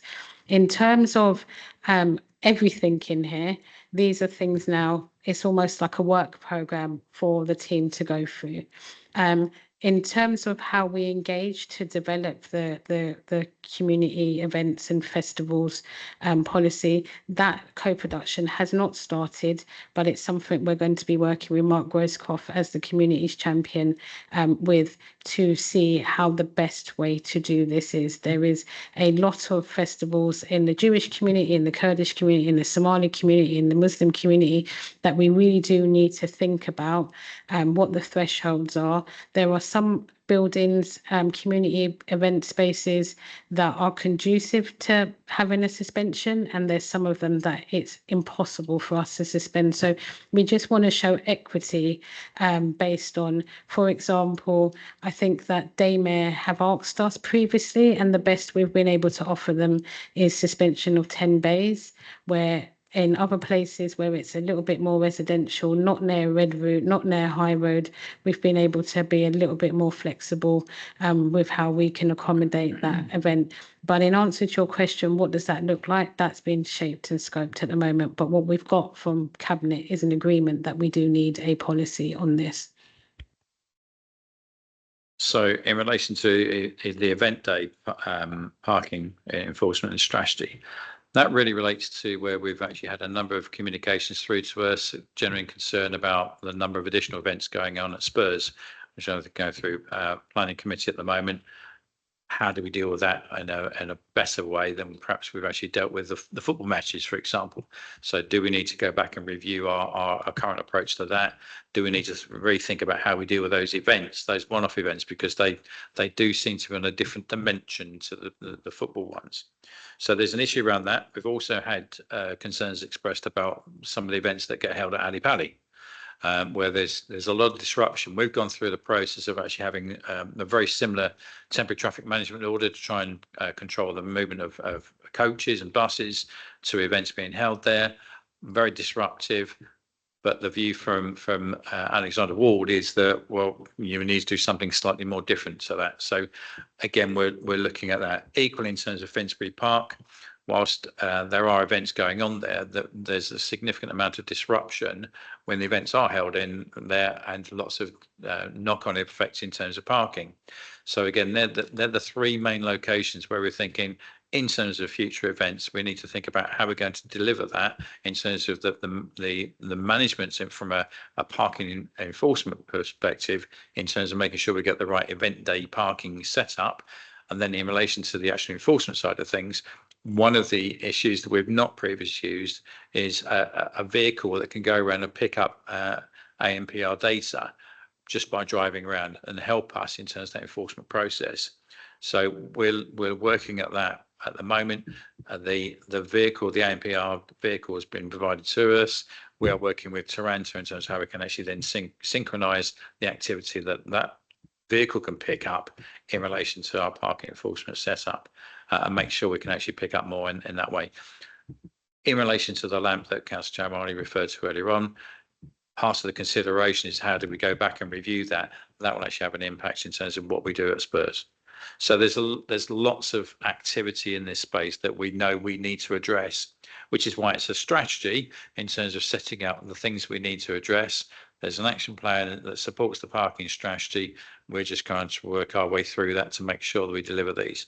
One of the things we were talking about the other day was in terms of bonfire night coming up at Ali Pali, having a conversation in terms of how do we actually start to address that, perhaps in a different way than we've done in the past, and just making sure we go through in a slightly more structured, engaged way in the future. Yep. So thank you for that. That's very helpful. So one of the things, have you had a question about funding? Because one of the things that I've always felt is that with the scale of all these major events in different parts of the borough and sometimes happening on the same day, is that there's just not enough people to enforce, to monitor. And are we not looking at flexible working, temporary staff, part-time staff who are focused specifically on these events, who can really sort of support the enforcement strategy? I know there are other boroughs I know who have something similar. We're doing this at the moment. We get the clarification. So one of the things that we are looking at is, I mean, our CEOs are actually high performing, and they're one of the highest performing in London, which tells us that actually there's a lot more enforcement that needs to be done. I mean, whilst I believe they're great, and I hope that they win a lot at the parking awards tomorrow, because we've been finalists for 2 categories. I also do believe that they're mining a rich mine. And so one of the things we're looking at now is, if we were to bring in more CEOs, then will we just still get the same amount, and therefore it won't fund itself, or will we actually still get more per person? So that's something that we're modeling at the moment. The other thing I would say is that our parking team are in-house. And so therefore, and some of the other boroughs actually use external third-party providers, and therefore they up the scale during events and they drop it during events. So it's something that we're definitely not looking at. We want to keep the team in-house, but we are looking to upscale it. I think what this AMPR is trying to do for us is to go out and tell us already that actually there's 5 cars here that is not got a permit and that is not there. So that car can go better than 2 people walking down the street checking every single number. This is quite modern technology, and you've probably seen the car. It's got a big camera sticking out of it and it drives down the road. But so we're testing and piloting that to see if that will make us more effective and more efficient. Mark, did you want to come in? Yes, thank you, Chair. One of the things that we are looking at the moment is the operational efficiency of the civil enforcement officers, in terms of the time it takes to get from River Park House out to any enforcement location. So we're contemplating, do we actually operate out of 2 or 3 different locations around the borough to make sure we can actually therefore spend more time on street and less time travelling to the street. And therefore drive up performance. One of the things we have done very successfully is introduce the nighttime enforcement in evenings on Thursdays, Fridays, Saturdays and Sundays through to 1 o'clock in the morning, picking up a lot of enforcement there, making sure that we're actually creating a safer environment. So the issue of making best use of our resources is something that we're doing and continuing to refine. And certainly making sure that the level of resources Councillor Chamwani has said is at the right level. So there's a bit of making sure we're getting the most out of the existing workforce, and then looking at how much do we then expand that if there's the capability using the AMPR camera, etc., to actually make sure we're focusing in the right areas to ensure that the investment we give into those CEOs is being returned by the recovery of the penalty charge notice income. Thank you. Councillor Corley-Harrison. So I think we've got to close. Thanks, Chair. Trying to pick back up on the point that Ian raised and the consultation. So whether you respond or not, it's up to you, I suppose. Firstly, I hope that the evidence it's based on will be detailed in the consultation. Secondly, I hope that the additional costs will be detailed in the consultation so people are fully aware of the implications. And also, I can't recall from the Cabinet report other options being presented. For example, you can only allow a certain amount per year of day permits, or a car can only have, or sorry, a reg can only have a certain number of day permits associated with it per year, only certain CPZs, this restrictions. But I don't recall any of those options. So will those options be in the consultation, or is it just a black and white, this policy or everything just as is? Because that's very different to previous work you've certainly done, Councillor Chandwani. You generally offer options. And then blue badge, or disabled parking rather. In the policy, the focus seems to be on blue badge fraud, which has been very, very good, or seemingly very, very good. I don't have the data from other local authorities to know how it compares, but it seems to be very, very good. I just want to look at the other side, which is the disabled bays themselves and parking within the disabled bays from non-blue badge holders, and how that's looking, because I suppose that's one of these which is, if they're caught in the act, they're caught in the act, like parking on a double yellow, but otherwise you don't really know how much it goes on. But I'm sure that there are certain locations where it is more of a perennial problem than others. And so perhaps just what's being done on that side of allowing disabled parking to be available in the borough. And speaking of sort of AMPR, whether the council has explored stationary AMPR cameras on hotspot locations in the same way that a private car park used to be able to, I suppose. I don't know whether they still can, laws changed, and whether they could be focused on a disabled bay so that they're instantly caught rather than the requirement of a CEO to be there at the time, or indeed that could be extended to areas of double yellow lines that consistently have parking, and whether there can be a fixed camera, and whether that's even allowed, or whether an operative has to be there at the time. Thank you, Councillor Corley Harrison. So Eric Pickles, when he was in the Lib Dem Tory coalition government, I have to say it once in every meeting that we're at, he removed the ability for councils to do parking enforcement via camera. So we cannot do that anymore. We can enforce on red routes. And 2 years ago, the government allowed councils to have ability to introduce red routes, and we were one of the first councils to do so in Northumberland Park on Brantwood Road. And we are currently having 2 consultations about introducing a red route on West Green Road, which still has parking. You can still have parking bays on a red route, but it just basically converts the yellow lines to red lines, and they can be camera enforced. We could put a camera in a disabled bay, but it won't tell us anything because we don't know if that car has actually got a blue badge in the window. It's really, AMPRs are just really a number plate reader. Obviously, if they're Haringey resident and they've got a paperless blue badge, it'll be able to tell us. But if a resident's coming from Enfield or from Hackney or Barnet, it wouldn't give us that intel straight away. Where with the event day, they have to have some form of permit, and we'll be able to capture whether if they've got a visitor permit or if they've got a CPZ permit. In terms of the disabled parking, I will say it again, tomorrow we'll be at the British Parking Awards once again.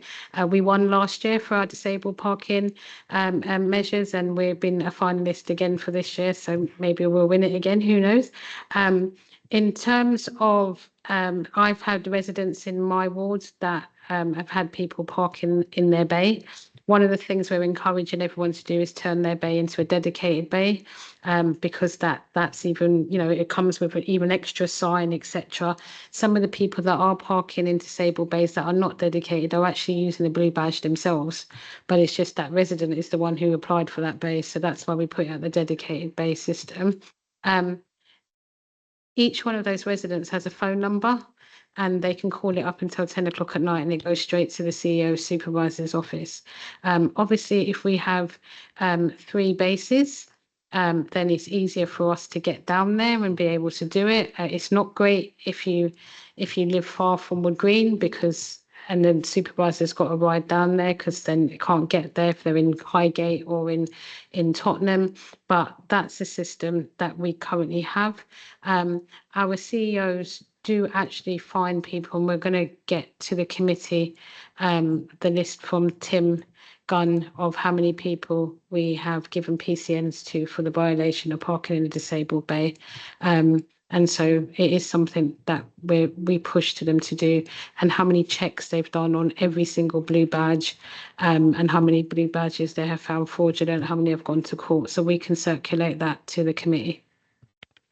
Sorry, I just that's all really useful, and certainly the dedicated bays are very helpful. That seems to have freed up a lot of bays. I suppose the ones I notice are on the high streets, because the parking is filled up on the high street and the surrounding roads.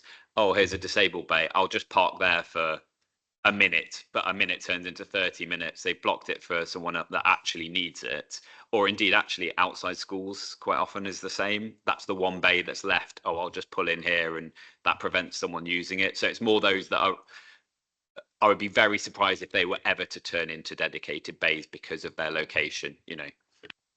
We can get you that data, because if we found somebody who's parked there, then we'll have the violation code, and that will be on their thing. We'll be able to download that for you.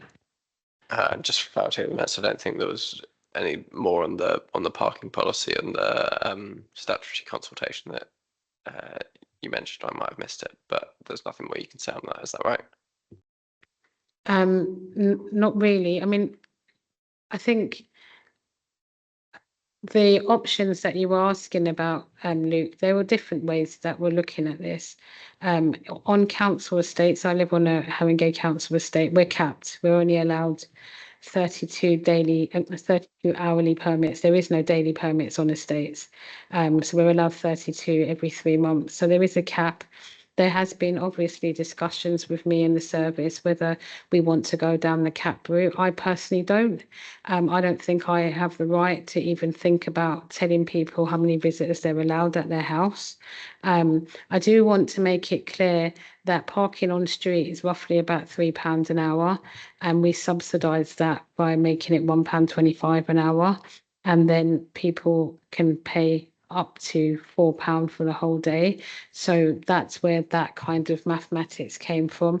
Whether it's right or wrong for our borough is something that's got to come out of the statutory consultation. When you go to statutory consultation, it is very monologue, it is very black and white, which is why with CPZs, we kind of have the informal part where we're kind of designing, do you want your road in or out, etc. But if you actually read the statutory consultation, it's a kind of one question, one proposal, and it sort of comes, it's very bland. It's got to be overly clear for the Road Traffic Act. So for this is a one, all of them, there's more than one proposal in there. It's a one item proposal, and whether you object and what your objections are. Cool. Thank you, Councillor Chamwani. Thank you, Mark. Appreciate your time tonight, and thank you for your questions, committee. Of course, yeah, you can head home. Apologies. So that concludes item 8. Item 9, we're going to talk about work programme at pages 11 to 24. So this contains details of the Scrutiny Cafe next week, which is at the engine room at Tottenham Hale. The Scrutiny survey is still available online until next week. So far, almost 100 people have responded, and results relevant to our panel's remit show the key issues are crime reduction, tackling antisocial behaviour, fly tipping, environmental crime, strategic transport, and increasing walking and cycling. We'll obviously explore these further at Scrutiny Cafe and consider the issues going forward. But just if we can consider the items 4:11 to 4:13 and comments, observations. So that's kind of that we need to start thinking about these sooner rather than later. If we, this is already the second committee meeting of the year, and obviously we were pushed back because of elections and more elections. So, I mean, we discussed last time cycle infrastructure, which is obviously one of the things that is kind of falling under increasing walking and cycling. It's whether we want to have gear towards that or, any other issues kind of arising from today's meeting or Scrutiny Cafe. Councillor Ali. It might be relevant to the point you made, Chair, but just for noting, in the last scrutiny meeting, I specifically requested an item at some stage about lighting specifically. I know Councillor Corey Harris has made a point about day burners. I mean, the issue I actually wanted to raise was actually the opposite of day burners, which is the amount of streetlights we still see that do not work. Even though UK Power Networks are aware of it, even though works have been done. I think that's more my concern going into the winter months, and I'm not satisfied. I mean, obviously, I to put on record my endearing love for Ken Weeks, who I think is an amazing officer, but there is a systematic problem which is beyond one man. And I think I'm just a bit disappointed that that wasn't reflected, because that was something that I did raise in the last meeting. I can go back to the webcast, but it was an item that I did say we need to talk about street lighting, whether it be in this session or another session, because it's an issue that I see repeatedly reporting streetlights that are just not working for quite a substantial amount of time. Thank you. Yeah, we can look at that. Yeah, it's to that point actually, because I agree, and because we've already had the report last year, I'm just wondering whether this now needs like a full review, because we've had the opportunity for a report, we've asked them again a year later, and the answer is ultimately the same, which is we're hoping that our contractor is going to fix it at some point soon. In the meantime, we're kind of doing them a bit by bit, and actually it sounds like they're under resourced. I think that needs a review to see whether the lighting function within this council is functional, and whether there needs to be some kind of fundamental change there, or them to be given a recommendation that allows them to go to budget holders and say, actually, we need more resources, whatever it is. I don't know, but I think another report back, we're going to get the same one as we did 12 months ago, to be quite honest with you.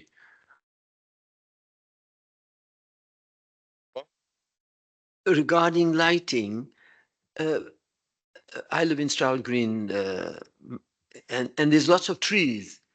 What is the council's view with regarding to the trees, which I love and I don't want them to fell, but hiding the lights at night? Something that we could bring up in a lighting review. Don't ask me. It's okay. So yeah. Another suggestion then, if we're just done on lighting, was last time I mentioned the website, and Yep. Does that fall under our remit? Or whose remit does the website fall under? Because I think that really needs a proper review, because we've had this new website put in. And I think it looks like it's been reviewed by the same people that designed it. And that's never a good way to do a review, right? And so I think it does need a proper review, perhaps even an independent UX person come in and look at it, because, you know, even little suggestions to the homepage that we presented last time, I don't know where that goes. Who does that go to? Yeah, it's part of the minutes. So we put that forward to the officers to take forward. So would that But that was a fall under specific action. who They're going to respond to us and say we've done it or we're not doing it. I think it needs something more than that. That's Ali. So my suggestion for an action will be to determine where the responsibility of it, because I assume that comes under the AD for digital. So a lot of that will come under that sort of woolly area of the cultural directorate / HR / sort of resources. I don't know, but corporate services essentially. But it would be good to understand if it's this panel or the OSC. Yeah. But I do think so. Let's say that way. Merits in looking into it. So we think it's the main OSC committee. Because it's the big community. It's a council-wide like communications project to kind of update the website. So it falls under comms. So that would come under the main committee's terms of remit. But presumably they're going to have so much of, I mean, their remit doing the is so budget. big, they're not Yeah, going to start looking they're at the doing the website. budget So maybe the review. request is that they delegate it to a subcommittee to where, you know, if it's something that we do want to look at, and then maybe that we have other priorities and we don't, but if it's something we do want to look at, then maybe the suggestion is that we want to look at this. We know you're not going to have the opportunity or capabilities to, will you delegate it to us, or something like that as a possibility, maybe next year rather than this, but I don't know. But yeah, I mean, we can bring that up at the next OSC, but also potentially Scrutiny Cafe. We could bring that up at the Scrutiny Cafe, so we can add it as one of the potential items, and also the lighting. I mean, are you thinking just in terms of how long you want the reviews to last? Are you thinking you could do that? Because we can do things like scrutiny in a day where you have an intense, if it's depending on the subject area, and things like that. So it might be just considering the length of time of the review and how quickly you can put recommendations forward as well. Yeah, I mean, what needs to be done on the lighting? What's the envisagement of the lighting?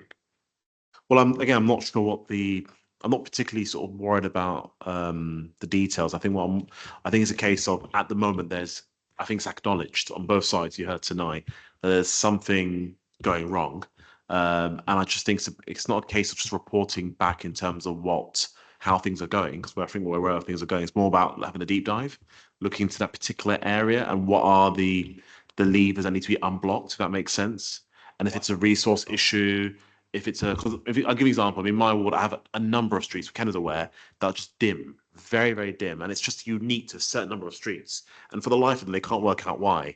There are other streets, for example, like I said, faulty, not connected to UK power networks. So I just think it's a case of having a broader deep dive in terms of this area of work and not just isolate it as a one-off, because they're not one-off. There are just too many reports, surely they're getting, that are systematic. There's a systematic issue. So That's my opinion. is it still something more than an item on an agenda? I mean, I don't know. I mean, it could start as an item agenda, but I just think that we did need a detailed report on it, at the very least, or a review. I personally prefer a review. It's my personal opinion. But I'm just raising the point that I did state it in the last meeting, and I was hoping that there would be a chance to discuss it tonight or a future stage. But I don't want it to be dismissed as we're working on it, because I know they're working on it. But I think it's a case of it's something that needs a sort of focus or attention to say it is really being impactful locally. People are raising it. And it's just, I think it's just too many faults and issues for it to be a one-off or a here and there issue. My concern on it as well is that Ken is both, the conductor and the firefighter, because he's the only one, right? So he's got this relationship he's trying to manage. He's got this wider system network that he's trying to control. He's dealing with UK power networks and all this. At the same time, he's getting individual caseworks about individual streetlights coming in and having to respond to all of those. And that, to me, would that's alarm bells that actually it's not a department that is going to be working efficiently, and that could be part of the reason that it's taking so long to rectify the issues. And there was a period when who got brought in as well? Can you remember? There was another guy that used to do drains as well. I can't remember his name now. Another officer was brought in to assist Ken temporarily, but that seems to have gone away again. So it's just, I think that, we need to be knowing that the council is, because lighting is so important, and to have one officer on it, I don't know. There's also that we can actually do a very short report, give your views straight to cabinet. There's a way that we can do like a report straight to cabinet and ask for a response as a way forward. I could put these issues that you've raised now, and we could put it as matters referred directly to cabinet as a way forward, as a kind of report from the committee. Maybe it from would the be panel. good for yourselves to go away, have a conversation what the best way of doing this is, Okay. but without it being a periodic report, because I think that's going to happen regardless. But I think it's some sort of deep dive with a genuine sort of, bare bones. This is the genuine problem that we have, and what are the possible sort of solutions, rather than just be a case of we're working on it. Here's an annual report. How many reports we get? That kind of stuff. I just think it can't be seen as more of a routine thing. That makes sense. Okay, we'll take it away and we will come back with some options at the next committee meeting. So that's lighting. We will discuss the website with OSC and whether that is an option to delegate to our committee at some point. Scrutiny Cafe is next week. We've still got cycle infrastructure. Is that something that we're still keen to look into? Okay. Positive nods there. And then we'll see. So of the topics that are so far coming up: crime reduction, tackling antisocial behaviour, fly tipping, environmental crime, strategic transport, and increasing walking and cycling. Are there any there that particularly pop out to committee members? I would say ASB and ASB enforcement, from any form, nuisance to quite severe. It always seems like it's quite hard work to get support as a councillor in those instances, particularly on the enforcement side.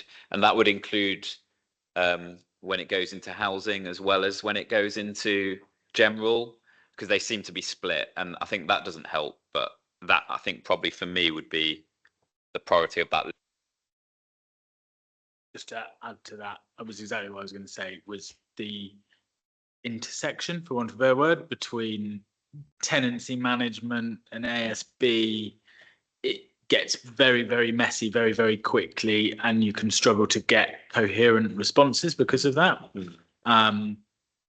I'd be interested to for that review to kind of consider the housing stuff, because when that stuff's going on, what you'll often get back is, well, actually ASB are dealing with this. It's like, well, why haven't you contacted ASB? What's the relationship that you're having with each other here? I shouldn't have to be, don't direct me to ASB because this is a housing issue. So yeah, just to underline that. Yes. And just to support the point, I don't know if this is an ongoing issue, but at the time when I raised this last year, the year before, there was an issue about budget, where at one point the housing ASB, the housing ASB was being subsidising general ASB. And then what tended to happen was he didn't get the right response in housing ASB because it was funded from housing into general. And I don't know if that's partly part of the issue. So the way it's funded, the way it's organised, but also the way it's clustered. So in case of our wards, I mean, the four most challenging wards for ASB, based on the stats we saw last meeting, have the same ASB officers. That can't be right. It makes absolutely no sense. So I think it's an issue of resourcing, but also issue of funding, that the funding is going to the right places. The HRA should be paying for the housing ASB, I hope, and the general fund should be paying for the general ASB. And I think that's where you're seeing the issue of resourcing appearing as well. That's always been my long-standing concern. So it'd be good, I think, to get the view of housing ASB as well as general housing ASB. Yeah, just to add one final point on the lighting, it's an obvious point, but there is a degree of urgency, isn't there? Because with the clocks going back at the end of next month, this is a time when lights functioning from about 4 or 5 o'clock onwards is really important. And at the moment, you report, and it doesn't get repaired.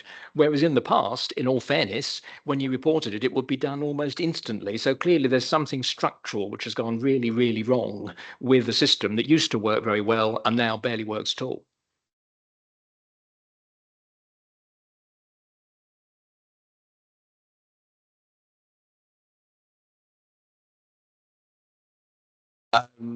Thank you. Okay, so Aisha and I have stuff to take away on lighting website, ASB relationship, and relationship with housing, and also enforcement as well. And I hope to see you all at Scrutiny Cafe next Friday if you're available. Yeah. Oh yeah, sorry. Yep. Oh, it's proposed to have a scrutiny meeting on the 14th of November on the budget and an online briefing session on the 7th of November. Is that okay for panel members?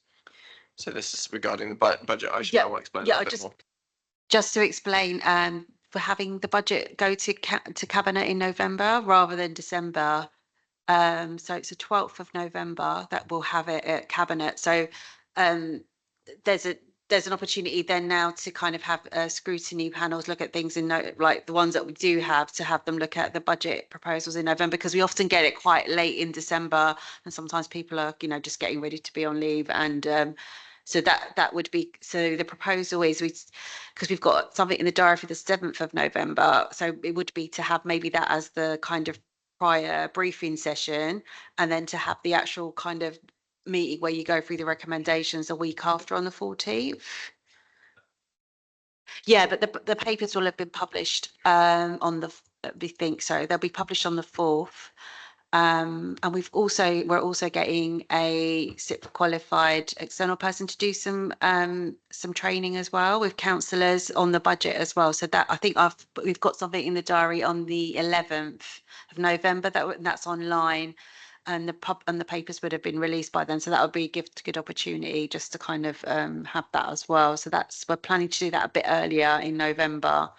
But I'm just conscious that for the November meeting, I think we'd previously assigned that as a kind of the community safety meeting where we were going to invite the borough commander. So that would probably move to December. Would people be happy with that as a way forward? You have a proposed date in December, just out of curiosity. Yeah, in the diary, it's the 17th of December. So that's what's in the diary for our meeting. But we can, if you want me to look at a new date, we can possibly take that back. Where are you going, Councillor? Where can we come with? Appreciate that councillors' that diaries are fairly filling up, and it's a bit of a stretch. But if there are particular concerns from the whole committee, then we can look at it. Okay, so 7th online briefing and 14th meeting in person. Is that okay?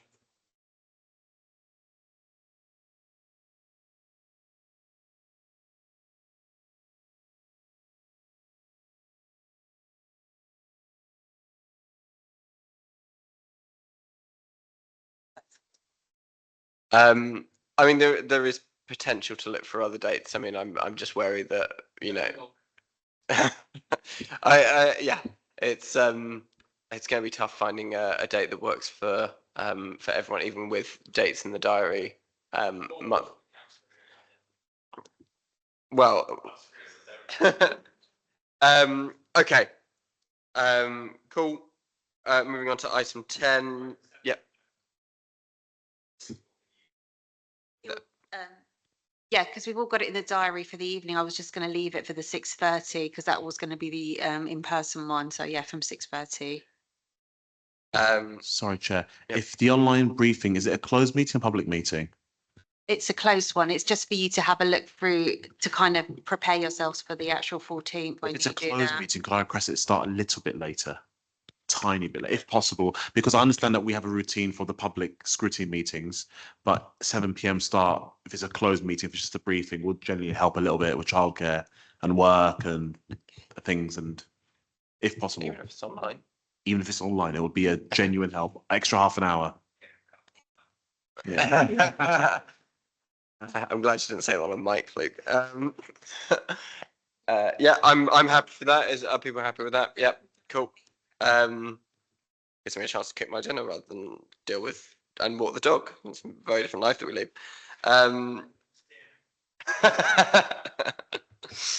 Okay, item 10, no new items of urgent business. I do have to rectify earlier, Councillor Collie Harrison, I confused Rokesley and Weston Park.